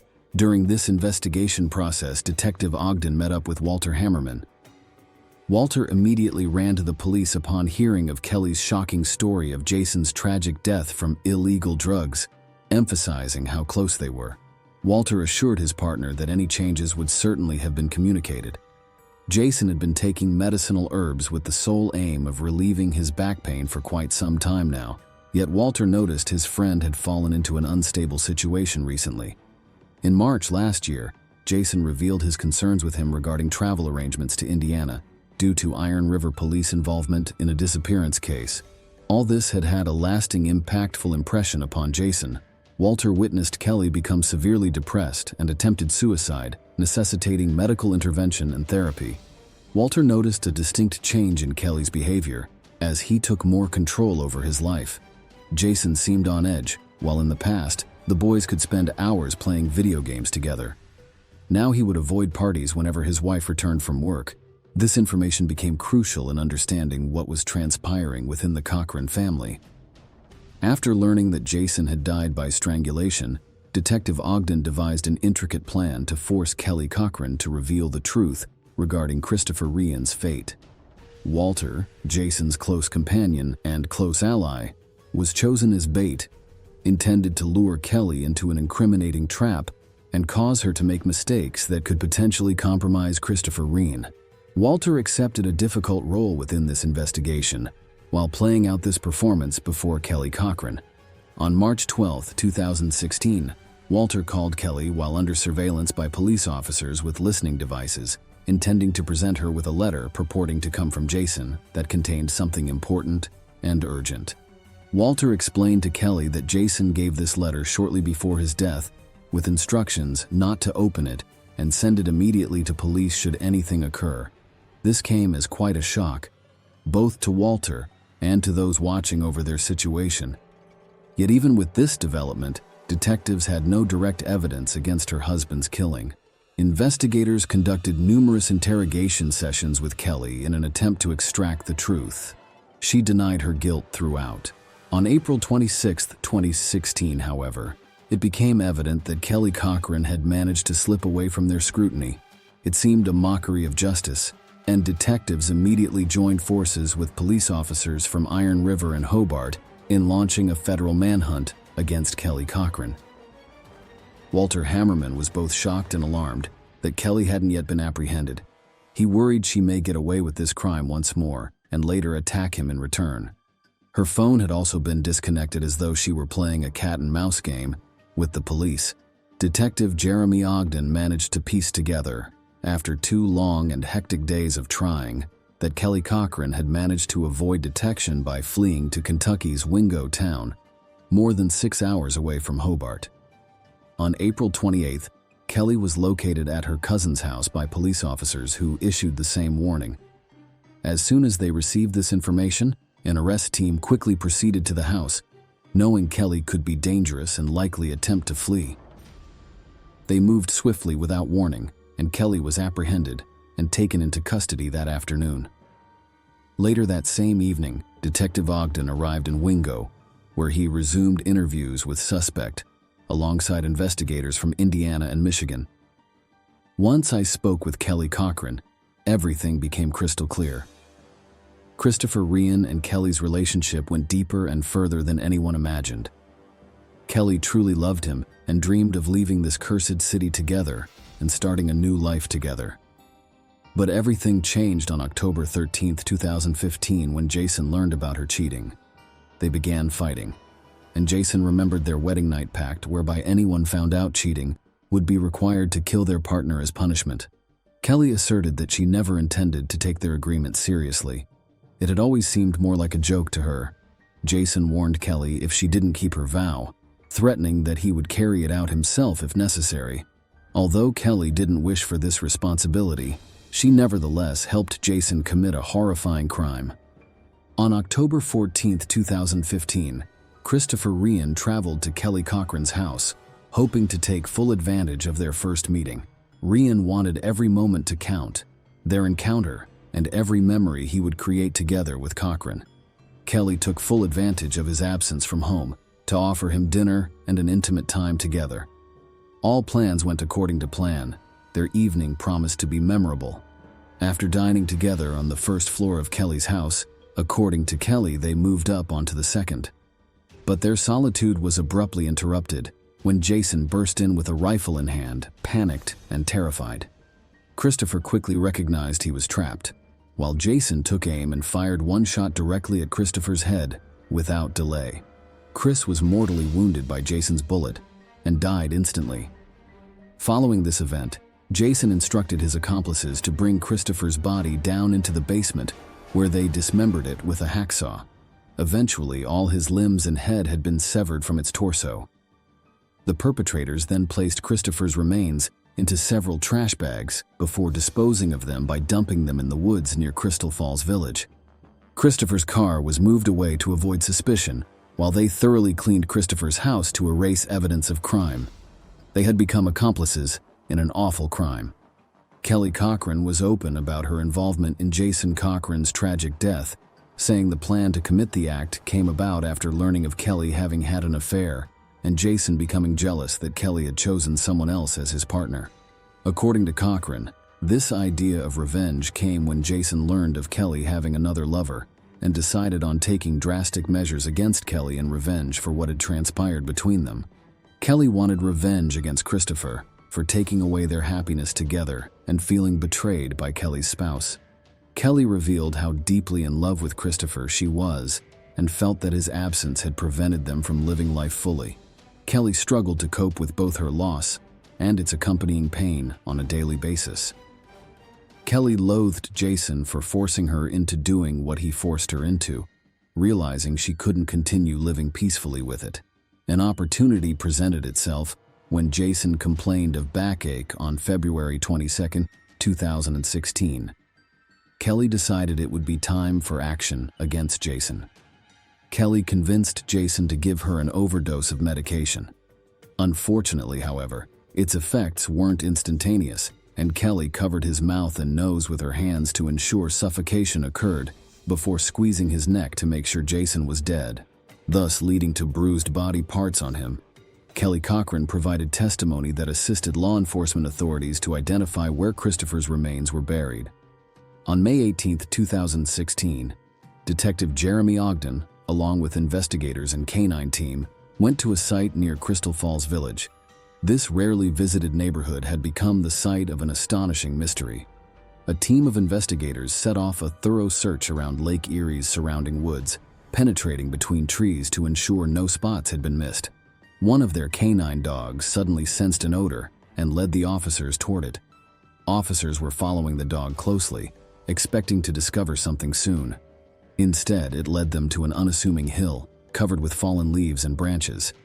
Upon clearing this area, investigators found objects including what looked to be human remains, unmistakably identifiable skulls. On closer examination, it was evident that Christopher Reagan had been murdered. A bullet hole attested to this. Investigators knew they had found Christopher's severed head. Additionally, there was evidence such as a .22 caliber bullet and broken gun found at the scene, as well as glasses belonging to Reagan that may have belonged to her. Dental records helped identify his remains, solving an investigation that had perplexed investigators for 2 years. Kelly Cochran was officially charged with murdering Christopher Ryan and Jason Cochran in April 2016. On February 13, 2017, Michigan State Court officially arraigned this 34-year-old individual in Michigan State Court. The prosecutor noted Kelly was significantly reduced her role by being behind both crimes. Christopher only saw Kelly as a casual companion. Kelly, however, genuinely loved Christopher and planned for their future together. Christopher's refusal of her romantic advances resulted in fury, and Kelly decided to kill him by fabricating a story of an alliance between herself and Christopher's brother-in-law. Kelly confessed in court, yet presented another version. As per her allegations, she had been subject to abuse at the hands of her jealous husband, who orchestrated this act of violence. On November 9th, he hid in their basement and caught their lovers off guard before seizing an opportunity and using it as an excuse to grab a weapon in a fit of anger and shoot Christopher. Jason suggested dismembering Christopher Ryan's body, and Kelly agreed by being threatened to kill Jason Cochran. When presented with this new version of events, however, the jury began questioning Kelly's guilt. After 3 hours of deliberation, they reached their verdict of premeditated murder of Christopher Ryan, resulting in life imprisonment without parole for Kelly and 65 years for Cochran. Kelly Cochran was taken directly from the courtroom and sent directly to Crown Point Correctional Facility in Ypsilanti, Michigan, where she is serving her sentence with only regrets regarding her personal life. Kelly stated in one phone interview, "I tried my best at doing what was expected, from school through college and marriage, but ultimately all my efforts went in vain. All I ever did was work, while my husband entertained himself with computer games." At prison, Kelly Cochran continues to reveal details of her crimes and claims she and Jason committed additional offenses. Christopher was just one of their many victims. Unfortunately, due to Kelly not disclosing additional crimes committed or victims she claims existed at this point in time, it's difficult for anyone to corroborate Kelly's statements. Her brother heard from Kelly that there may have been others, yet there is no concrete proof to back that up yet. Detective Jeremy Ogden from Hobart, Indiana Police Department is carefully scrutinizing every aspect in hope of uncovering clues or uncovering evidence pointing towards any additional crimes committed by either of Kelly or Jason Cochran. Hopefully, it can close another chapter in this twisted tale. Share your opinion with us in the comments and subscribe to the channel for more. Subscribe to the channel for more. Subscribe to the channel for more. Subscribe to the channel for more.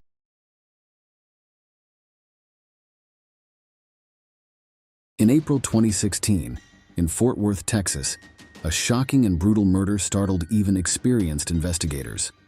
Elizabeth Paula Arellano worked as a paramedic before falling victim to this vicious and senseless act.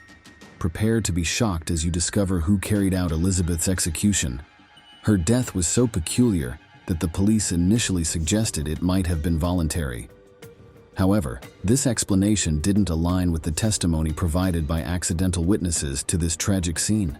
Investigation teams had to go the extra mile in their efforts to understand everything and bring justice against the individual who committed this extremely brutal crime. Unfortunately, given his conduct, his sentence appeared too lenient and unfair compared to many others. Elizabeth Paula Arellano was born on August 16, 1987 in Fort Worth, Texas, where she would live her short life. Elizabeth spent much of her childhood alongside Alessandra and Giovanna, whom she found to be her companions. Elizabeth's birth father left when she was still young, showing no interest in or contact with his daughter. Soon thereafter, her mother, Juanita, remarried Fidel, who eventually treated their children as his own. Elizabeth developed an extremely close bond with Fidel, who supported and assisted in every way possible in all family matters. The girl studied diligently at school and dreamed of one day becoming a doctor. While in high school, she met Rudolph Arellano, whom she soon fell in love with. Elizabeth chose a man almost 8 years older than herself, causing some embarrassment among her parents. Nonetheless, they did not interfere with the romance, as their son-in-law appeared serious and reliable enough for them not to intervene. At 16 years old, just out of school, Elizabeth legally married her lover. Elizabeth and James eventually had 4 children together, 3 sons and a daughter.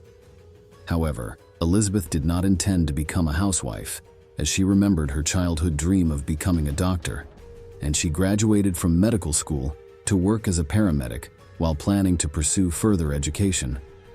The young woman was kind and devoutly raised in Christian traditions. She took her children regularly to church and instilled in them love and compassion for their neighbors. Family and friends recognized her as an attentive listener who was always willing to lend a helping hand. At first, their marriage seemed strong and blissful, but after 13 years, it began to unravel as Rudolph tried his hardest to control every aspect of her life, becoming increasingly inconsiderate over time. Eventually, their union disintegrated entirely, as his jealousy of his young wife became uncontrollable. After yet another jealousy-fueled argument initiated by Rudolph, Elizabeth took her children and moved them back to her parents' house. Although Rudolph attempted reconciliation with Elizabeth, she had grown tired of his fits of anger and didn't want the children exposed daily to their scandalous arguments. She mustered enough courage to officially file for a divorce, and shortly thereafter, she mysteriously vanished without a trace. According to friends and family, she appeared in good spirits and decided, in order to distract herself from family problems and the impending divorce, to visit a nearby club after work with colleagues. On Friday evening, April 15, 2016, the 28-year-old mother went to a fun place with some friends. There, she danced and had fun but did not consume alcohol due to her plans to return in her own car, which she had used to arrive at the club. Elizabeth arrived home well past midnight on April 16th. Once she parked the car, she called her friend, with whom she had spent the evening at the club, to inform them that she had already reached home and that everything was okay. However, after hanging up the phone, she never entered the house. The next morning, Juanita became very distressed to find that Elizabeth had not returned home as planned. Although Juanita knew Elizabeth had planned on spending the evening with friends, she expected Elizabeth would have returned long ago, as her car had been parked outside their house, indicating her return from the club. Juanita approached Elizabeth's car, only to find it unlocked with its key still in the ignition. Inside were Elizabeth's purse and cell phone belongings, indicating that something horrible must have occurred. As soon as she noticed Elizabeth was missing, Juanita immediately notified the police and filed a missing person report. At first, the police believed they could quickly solve the case with hot leads, hoping Elizabeth might still be alive, as there was no blood or signs of struggle visible inside the car. However, that proved not to be the case, and their first priority became reconstructing every aspect of that evening and night for all possible witnesses who might help identify and interrogate. Friends and colleagues of the young woman who spent the evening before she disappeared were interviewed, providing details about when she left and returned home. Additionally, several calls and messages from Rudolph Arellano, who was trying to contact Elizabeth throughout that evening, were found on her cell phone, all without success, as Elizabeth never answered his calls or texts. Police officers visited Rudolph's home the evening and night prior to ascertain his whereabouts and activities. According to Rudolph, he had spoken with his ex-spouse that night, who assured him she would bring their children over for the weekend visitation, but after she stopped answering his calls, he believed she had changed her mind and abandoned him. Arellano offered up an unlikely alibi. According to him, he spent the evening sitting at a local bar before returning home at midnight and going straight to sleep. On Friday afternoon, Rudolph was confirmed by his friends and others to have been relaxing in the same establishment. However, no one knew where he went after that, and there was no one to verify his claim. So, the police were unwilling to exclude Mr. Arellano as a suspect due to his lack of an alibi, and his behavior raised further suspicions. At his ex-wife's funeral, Rudolph put on a show, weeping at her coffin and telling Elizabeth that he wanted her death as much as his own. Elizabeth believed in the sincerity of these statements. Furthermore, he actively assisted in creating a charitable foundation to raise money for her farewell ceremony. However, after the conclusion of this act, when police investigators called him in for questioning again, he looked and behaved completely differently, as though nothing bad had taken place compared to what Elizabeth had witnessed before at that point in time. after reviewing all the CCTV footage from the last several weeks, a thorough assessment was completed.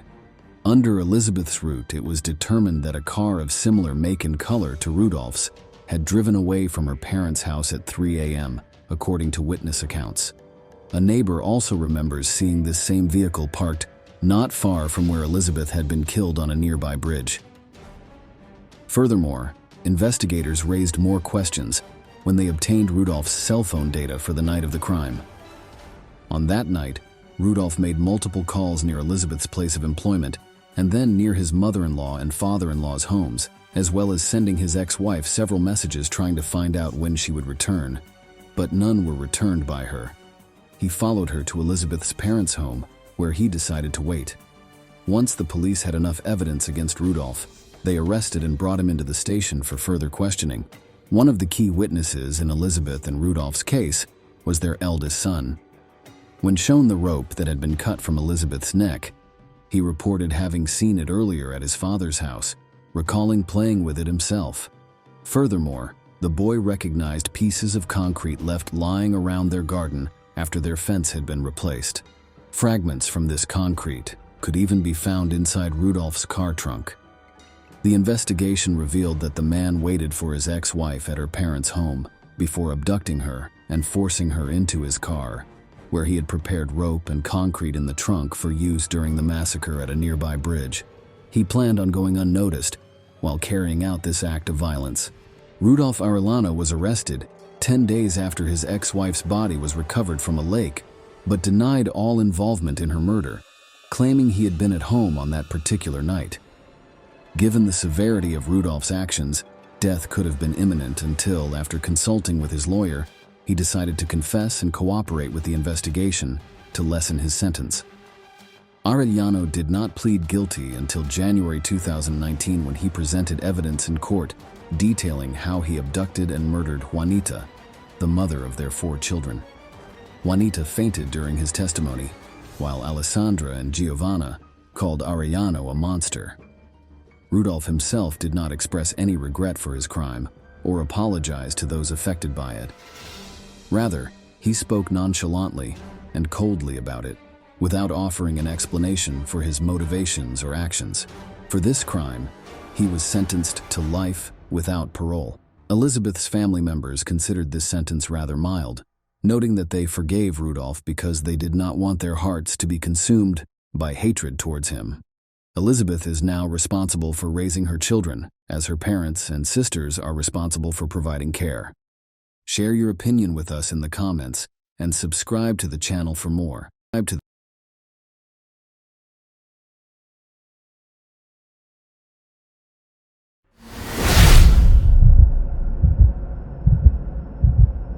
This is exactly what Kanyong's story is about. You might ask, is this really possible? How could a simple family dinner lead to a brutal murder that will shock everyone in Malaysia? The law will even be looked at by the local government. Let us look at this case. Princess Kany Ong Lake Yang is her full name. She was born in 1974 in Ipoh, Malaysia, into a big family. People from all over the world visit the city, but Kany had her sights set on something else: a better job and traveling. What else could a girl want? That being said, she knew that she had to work for her dream and that nothing good could just happen. First, Kany got a gold medal in high school. Then she went to the University of Hawaii and got a degree in economics here. After the start, more work had to be done to make things better. She went to Los Angeles and got a job at an advertising agency. She was already living on her own. The city of dreams helped the girl see herself as an expert in her field. In 2001, Kany met Brandon Ong there. He was born in Singapore, like her father, but moved to the United States with his family when he was a child, and was now legally an American. Young Kany and Brandon quickly got married and moved to San Diego, which is right next door. But after only 2 years together, something bad happened. Kany's dad got liver cancer. The surgery her father was going to have in Malaysia was very serious, and it wasn't clear if he would live or die after it. She quickly packed her things and flew to her father on June 1st, leaving her husband in the United States. The surgery went well, the disease got better, and the doctor said that Kany's dad, who they called Bijan, would live a long time and definitely have grandchildren. Canny let out a sigh of relief. At last, she could go back to her husband and her favorite job. In the morning, she took a plane to Los Angeles. That night, Canny invited her whole family to a farewell dinner at Montes, their favorite restaurant that they used to go on vacation when Canny still lived with her parents. During dinner, Canny's mom got sick out of the blue and her sweet daughter offered to drive her home. She spent a long time looking for a parking ticket in her purse in the parking lot. When she couldn't find it, she realized she had left it in her car and forgotten about it. Canny then ran to the car and told her sisters to watch her mother. She wasn't seen for a long time. Her mother went to the car to check on her, but neither Canny's nor her daughters were there. When one of the sisters tried to call Canny's phone, it was even scarier to see that it was turned off. Her family knew her very well. She couldn't just disappear, and she would always call to let them know what had happened. But what could have happened in a parking lot that was locked up, only 300 feet from her family? The father of Canny asked the security guards to show him the video footage. His daughter was walking toward the car and checking her pockets and purse for her keys. At first, there was nothing strange about it. When they looked back, they saw a stranger moving behind Canny. He was speeding up and slowing down, just like Canny. The guards and Canny's worried father watched her car leave the parking lot from a different camera. There was a man behind the wheel, most likely the one who had followed her in the parking lot. It was strange that Canny was sitting in the passenger seat. The family called the police right away because it looked like someone was taking their child. People should praise the Malaysian police for starting to look for the missing woman as soon as they learned that the car had been stolen. After a few hours, a highway patrol officer saw a car on the road that fit the description. The police stopped the car to look at the papers so as not to scare the possible kidnapper. At the time, they weren't sure if it was a kidnapping or not for sure. The driver of the car stopped and gave the police officer his license, even though he looked tense. He tried to show the policeman some signs while sitting next to him, but the officer was busy checking the driver's license. He didn't understand, which is a shame. Kidnapper, on the other hand, paid attention, stepped on the gas, and drove away from the police car. The police shot at the car, but it got away. They still had the kidnapper's papers, though. His name was Ahmad Najib bin Aris, and he was 27 years old. Let me give you a short history of this person. They were born in 1976 and raised in Muar, Malaysia. He was the second child in a family of 4. Ahmad Najib went to secondary school until the 3rd year, but then he quit. He didn't go to the last 2 years of secondary school. In Malaysia, secondary school lasts for 5 years. He had to work to feed his family, and he worked hard. He went from Muar to Kuala Lumpur in 1998. In the end, Ahmad Najib got married and had 2 kids. Ahmad Najib was a good man who did his job well, according to people who knew him. Now let's get back to our case. After some time, it became clear that the shooting at the car had an effect. A young man went up to the police and told them a strange story. He told the story of a stranger who approached him at a roadside cafe while he was eating dinner. The stranger said that he was on vacation with his wife but had a flat tire on the way and could not go any further. The young man was happy to help the stranger. He got a jack from the trunk and gave it to the traveler when they got outside. But he saw bullet holes in the car, and in the front seat, he saw a scared woman who didn't look like a wife taking a carefree vacation with her husband. But the so-called husband didn't change the tire himself. He just played around with the jack for a while, complained, and then gave it back. The police knew right away that it was Canny, and that Ahmad was the one who took her. But that was the last time anyone saw Canny alive. Not long after, on the 3rd day, Cannyong, or rather her body, was found in a sewer manhole near a construction site. It was almost completely burned to the ground. The autopsy will show that the woman was stabbed several times in the stomach and then choked to death. Another thing that was found nearby the construction site was Canny's car, which had a shot tire and blood on the back seat. Even though the police had the killer's paperwork, they didn't go to Ahmad's house until after the body was found. For some reason, really interesting thing about this story is that the killer was at home, acting like nothing had happened, like he had. It was like he hadn't stolen someone else's car, kidnapped a woman who had come to see her sick father, and then driven away from police officers who were shooting at him. After Ahmad was caught, forensic tests showed that the car also had Ahmad's DNA in it, along with Kani's blood. To be clear, we want to say that murders in Malaysia are very uncommon, especially ones that are so violent. According to the criminal code, someone who kills someone deserves the death penalty, not even life in prison in this case. Ahmad knew that the police had all the information on him, so it's not clear what he was hoping for. He admitted everything, and even agreed to help with the investigation because he thought that would keep him from being put to death. Of course, the cruel criminal hid his identity at the trial by pretending to be a sheep. In the parking lot that night, he said, he was looking for a different woman, but thought he saw the wrong woman.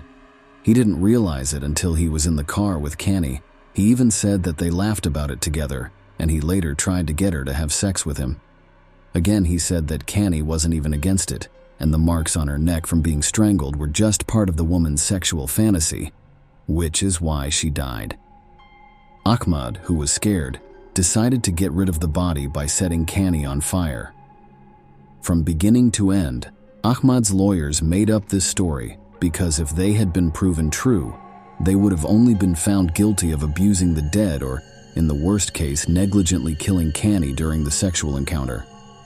If this isn't true and the defendant's crazy thoughts are all this, the lawyer said, then why didn't the captive run away while her captor changed the tire? If the person hadn't been stabbed in the stomach, this story might even sound plausible. The defense fell apart like a house of cards at this point. It was clear because the investigation had a different, more reliable account of what had happened, which was backed up by the autopsy. Ahmad saw a woman by herself in the parking lot outside of Monty's and followed her. When Kani opened her car door, he pointed a knife at her and told her to sit in the passenger seat. He then got behind the wheel himself. After the incident with the police and the failed attempt to fix a flat tire, he took the car to a place with no one else around, put Kani in the back seat, and used her more than once. When Kani tried to fight back, she was stabbed several times in the stomach and then strangled with a coat belt. Ahmad took her already dead body outside, threw it into the first manhole, and then put tires over it so no one would find it. His plan was to finally hide the evidence of the crime when he came back to this manhole the next day with several gas cans. He put gasoline in Kani's body and set it on fire. It turned out that Ahmad had also raped 4 women, luckily none of whom died. They did not report it to the police because they were afraid of being caught, though. After what seemed like years, the court finally found the murderer guilty on February 23, 2005. Among other things, they gave Ahmad 10 lashes. Was this any better for the parents who had lost their daughter for good? Ahmad tried to appeal his sentence while he was in jail. He even wrote a letter to Selangor, the head of state, asking him to release him, but he was turned down. Ahmad got what was coming to him just 13 years after killing Kani. He was hanged in his cell on September 23, 2016. As I already said, this case got a lot of attention in Malaysia. People in the area were scared, not so much by the brutality of the murder and Ahmad's seemingly false belief that he would not be caught, but by the fact that it is not hard to kidnap someone in a busy shopping center, even if it's in a parking lot. To make sure this didn't happen again, the Malaysian government started to put up as many CCTV cameras as they could all over the country. They also hired more security guards for shopping malls and even made parking spots just for women. For these reasons, it is very sad that the life of an innocent woman who flew from tens of thousands of miles away to be with her father for 2 weeks had to be sacrificed. Share your opinion with us in the comments and subscribe to the channel for more.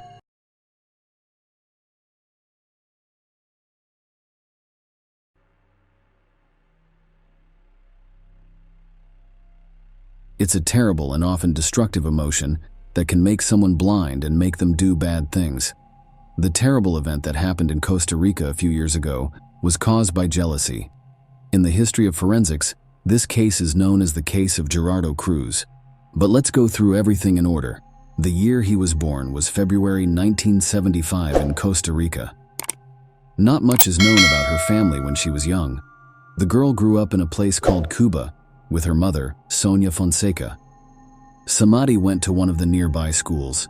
Even when he was young, he showed that he was a difficult and troubled person. People in the area who knew her say she wouldn't put up with being turned down and that she often got what she wanted by force or lying. Samadi's beautiful looks and perfect body made it easy for men to fall in love with her, but she couldn't keep them. She was very pretty and knew how to make the most of her looks, but she put money and her own needs above all else out of greed and vanity, which turned off her suitors after a short time together. In her younger years, she was also very angry and jealous. Because she looks like a doll, Samadi Fonseca worked for a few years as Barbie in one of the big bookstores owned by the Universal Company. It was during this time that the girl got a nickname that made her feel good and stuck with her forever. Samadi had an affair with a successful reporter who worked on local TV not long after she graduated from high school. Her age difference with the man was 16 years. His name was Osvaldo Fernando Baleri. Samadi was in her longest and most serious relationship, but Baleri never asked her to marry him. They had a son named Christopher in 1996 and a daughter named Christina the next year. He broke up with the young woman in 2012, though, because of constant scandals and jealousy. He died suddenly at the age of 53. Not long after Baleri died, Samadi made the choice to do something on her own. She went to the house of her ex-lover and took it by changing the locks so that the family and heirs of the dead person could not get in. Samadi also took some valuable things that belonged to the person who died. The Baleri family was very angry and went to court right away to punish Samadi for stealing. The young woman was told to leave the house by the police, but she was not charged with a crime. Fonseca was in a lot of other relationships besides Miguel Angel Perez. She had her third child, a daughter named Maria, with him. Some reports say that this relationship was registered, but after a few years, they got a divorce. Some sources, though, say that Samadi wasn't married. She also gave her lover's last name to her youngest daughter, without telling him or getting his permission.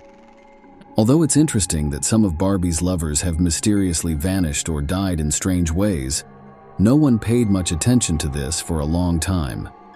As an example, one of Samadi's lovers disappeared soon after he broke up with a woman who was rude and angry. The man has still not been found, and many people are sure that Fonseca has something to do with this case. However, strong proof of her guilt could not be found. Diaco, Samadi's other ex-lover, died in a terrible accident after they broke up. He was killed, and it looked like someone tried to rob him but failed. It was never found out who killed those people. Again, a lot of people thought Samadi had something to do with the crime, but no solid proof was found against her. But Gerardo Cruz was her most well-known victim. For Cruz, Costa Rica is home. He was born in San Jose in December 1992. He had never met his own father because the boy's real father had left the family before he was born. His mother, Ana Patricia, soon got married to Hermes Rodriguez. Rodriguez took the baby in and raised him as his own. After a few years, Gerardo got a sister named Milena. When the guy was young, he was calm and didn't worry about anything. His school was like any other. He liked motorcycles, and he met his true love, a girl named Carol, early in life. When Gerardo was 23, he moved in with his girlfriend and their 4-year-old daughter, Genesis Cruz. They lived with his aunt and uncle in the suburb of San Sebastian. To make sure his family had everything they needed, the young father got a job at a nearby bakery. He and his wife were very happy. Soon they found out for the second time that they were going to have a baby. Gerardo met Samadi in the summer of 2015 when Samadi was shopping at the bakery where Gerardo worked. The woman was 40 years old at the time, but she was still very pretty, liked dressing in sexy ways, and flirted with younger men. As she got older, she started having affairs with men who were much younger than her. The attention from younger lovers probably made her feel good, even though they were almost 20 years younger than her. Even though the beautiful woman was with Cruz's family, Cruz quickly fell in love with her and started meeting with her in secret. The fact that she started going to the bakery almost every day to see her young lover caught the attention of other workers. Along with Samadi, her oldest daughter Christina, who was 19 years old at the time, often showed up with her. At first, Gerardo did a great job of keeping his family life in check while meeting with his mistress in secret. Neither of the women in his life knew about the other. But soon, Gerardo, as they call him, let down his guard. To show off how good he was with women, he started to brag to his friends and co-workers about Samadi and how she was a great mistress and gave him lots of gifts. The news quickly got to his mother, who tried to talk sense into her son and get him to leave his mistress. A few months into the relationship, Samadi learned that her lover was pregnant and had a young daughter. They broke up in October of that year, 2015. The woman was so mad that she called and texted Carol, calling her names and threatening to kill Gerardo if he didn't belong to her alone.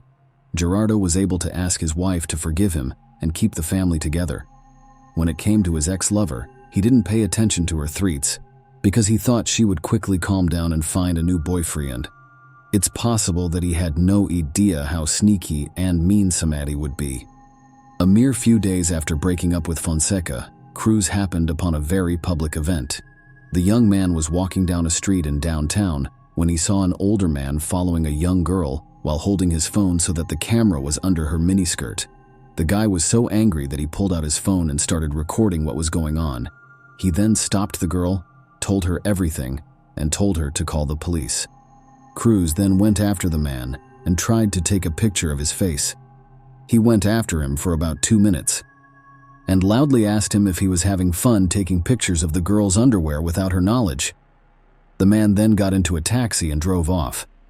That same night, Gerardo posted the video he had made on his website. In just one night, the video went viral, and users quickly figured out that the old man was Luis Sulmano Delgado, a former official who worked for the Ministry of Finance. The media quickly picked up the video and spread it across the country, making Gerardo a national star. The young man was asked to be on TV and radio shows and was interviewed almost every day for print publications. He talked about what he had seen, said that the former official had done something wrong, and said that he had no regrets and would do it again. Aside from that, skilled lawyers hired by Sulmano Delgado started to work against Gerardo, accusing him of doing something wrong.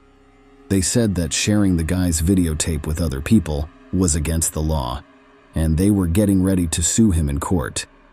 In fact, Cruz was shocked by what happened and didn't understand why they could judge him, but not the man who had done such a horrible thing to a girl. On October 7th, Gerardo did his last interview on the air of a local radio station. He was sure he was right and didn't think he had anything to worry about. Gerardo had planned to meet up with his friend Oswald after work the next day, but he suddenly called off the meeting, saying he had to take care of something important. Later, he learned that that day, he got a message from Samadi.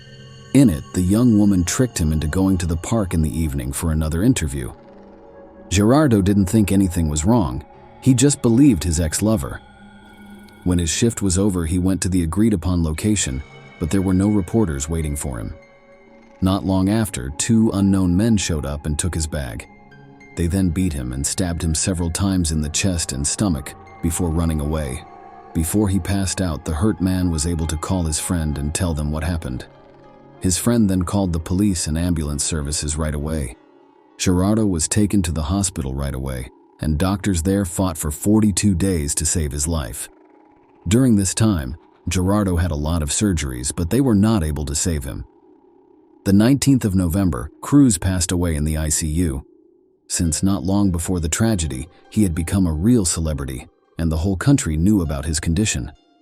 In interviews that they did from time to time, Gerardo's family asked everyone to pray for his recovery. That's why they didn't know who or why could hurt Gerardo in that way. People from all over came to the young man's funeral to show their support for his family. They all hoped that the killers would be caught quickly by the police and given a fair punishment. At first, there were different stories about what happened.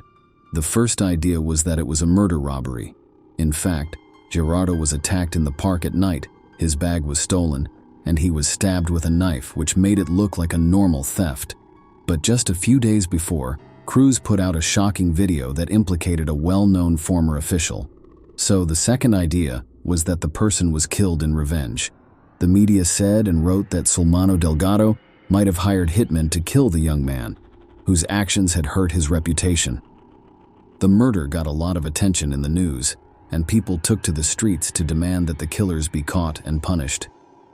The police thought about different stories and looked for other people who might be Gerardo's enemies or people who wanted him to hurt. There was no progress in the investigation for a few months until May 2016, when a video from a street camera was found. There was video of two men running away from the place where Cruz was killed. These men were right away thought to be responsible, but it was up to the police to figure out who they were and find them. The tape was an important piece of evidence, and the case moved forward after it was made public. It was shown over and over on news shows, and people were told to pay close attention because these people could be dangerous criminals. The police could also make rough sketches of the men they were looking for and talk about their anthropometric data. Soon, one of the men's identities was known because he chose to turn himself in to the police and help with the investigation in the hopes that it would help him get a lighter sentence. Because he gave them information, the police were able to quickly find several other criminals who worked with him and the people who planned the crime. Soon, Samadi and her daughter Cristina were taken into custody. Along with the mother and daughter, 3 other men were arrested: a cab driver named Ronald Arce, who had found the murderers, a worker named Cesar Chavez, who had acted as a go-between, and a young Miner who had been directly involved in the attack. Later, Omar Costa was also arrested. He had been following the victim and telling people where he was on the day of the attack. Phone calls and text messages were used to figure out what each person's role was and how they were connected to the crime. Samedi gave the order for the murder and had carefully planned the whole thing, even including telling her daughter Cristina about it. To find hitmen to kill Gerardo, they asked their friends Ronald and Cesar for help. They wanted to make it look like a failed robbery in a park at night. Later, Omar joined them. It was his job to make sure the victim went to the agreed-upon place. Samedi picked October 7th as the day of the attack. That day, she called all the people involved in the crime several times, gave them jobs, and made sure everyone stuck to the plan. In addition, the young woman demanded that they bring her some of her ex-lover's things as proof after they did the crime. Cruz thought he was going to an interview when he left work and went straight to the park. He tried not to be late for the meeting, but he was attacked and stabbed several times. His bag and jacket were then taken, and the customer was given them as proof. The texts that showed Samedi was guilty were the main proof. They clearly explained the murder plan and who was responsible for what. The woman was so sure that she could get away with it that she didn't even delete them. The woman did such a horrible thing because she was plain jealous. She didn't want to share her lover with his wife and thought that no one else would want him if he wasn't with her. She planned everything out and included her own daughter in her crime. Her daughter helped her with every part of the plan. The mother and daughter were arrested right away, and it was clear that they couldn't be freed on bail because the criminals would probably try to get away and leave the country. Their helpers were also put in jail before their trials, but Omar, who was in charge of surveillance, and the youngest person involved in the crime, were given to authorities who deal with juvenile offenders. The investigation took about a year and a half, and the trial of everyone involved in the crime plot didn't start until December 2017. It also turned out that Samadi had been charged with crimes before. In particular, she was arrested for making fake papers to get money from the government, but she only had to pay a fine. The story of Miguel Angel Perez has also come to light. He is the father of Samadi's youngest daughter. It turned out that the young woman gave the child the last name of a man she used to date without his permission. Afterward, she used the court to get him to pay her alimony, which she did for more than 3 years. When it was discovered that the whole process was fake, the con artist was given 3 years in prison and a big fine. The court did change her sentence, though, because she had a young child.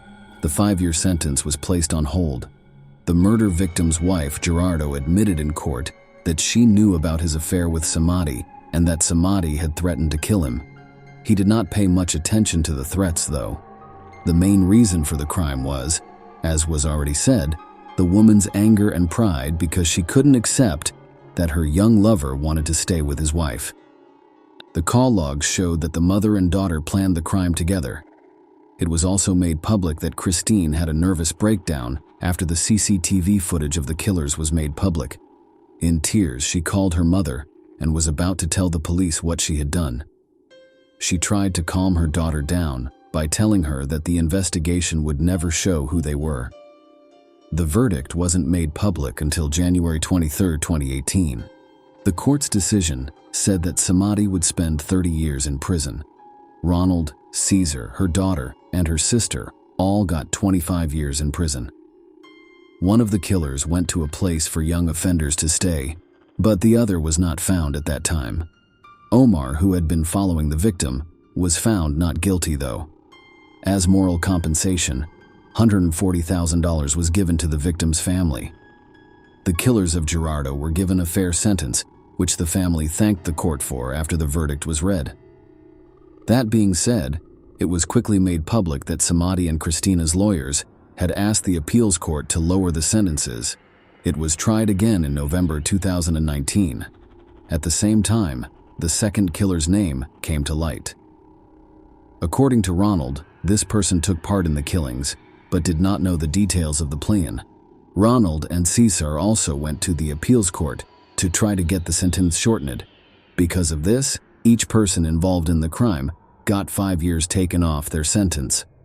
At this point, Samadhi is serving her 25-year sentence in a Costa Rican prison for women. Samadhi, on the other hand, will spend almost 20 years in prison. Share your opinion with us in the comments and subscribe to the channel for more.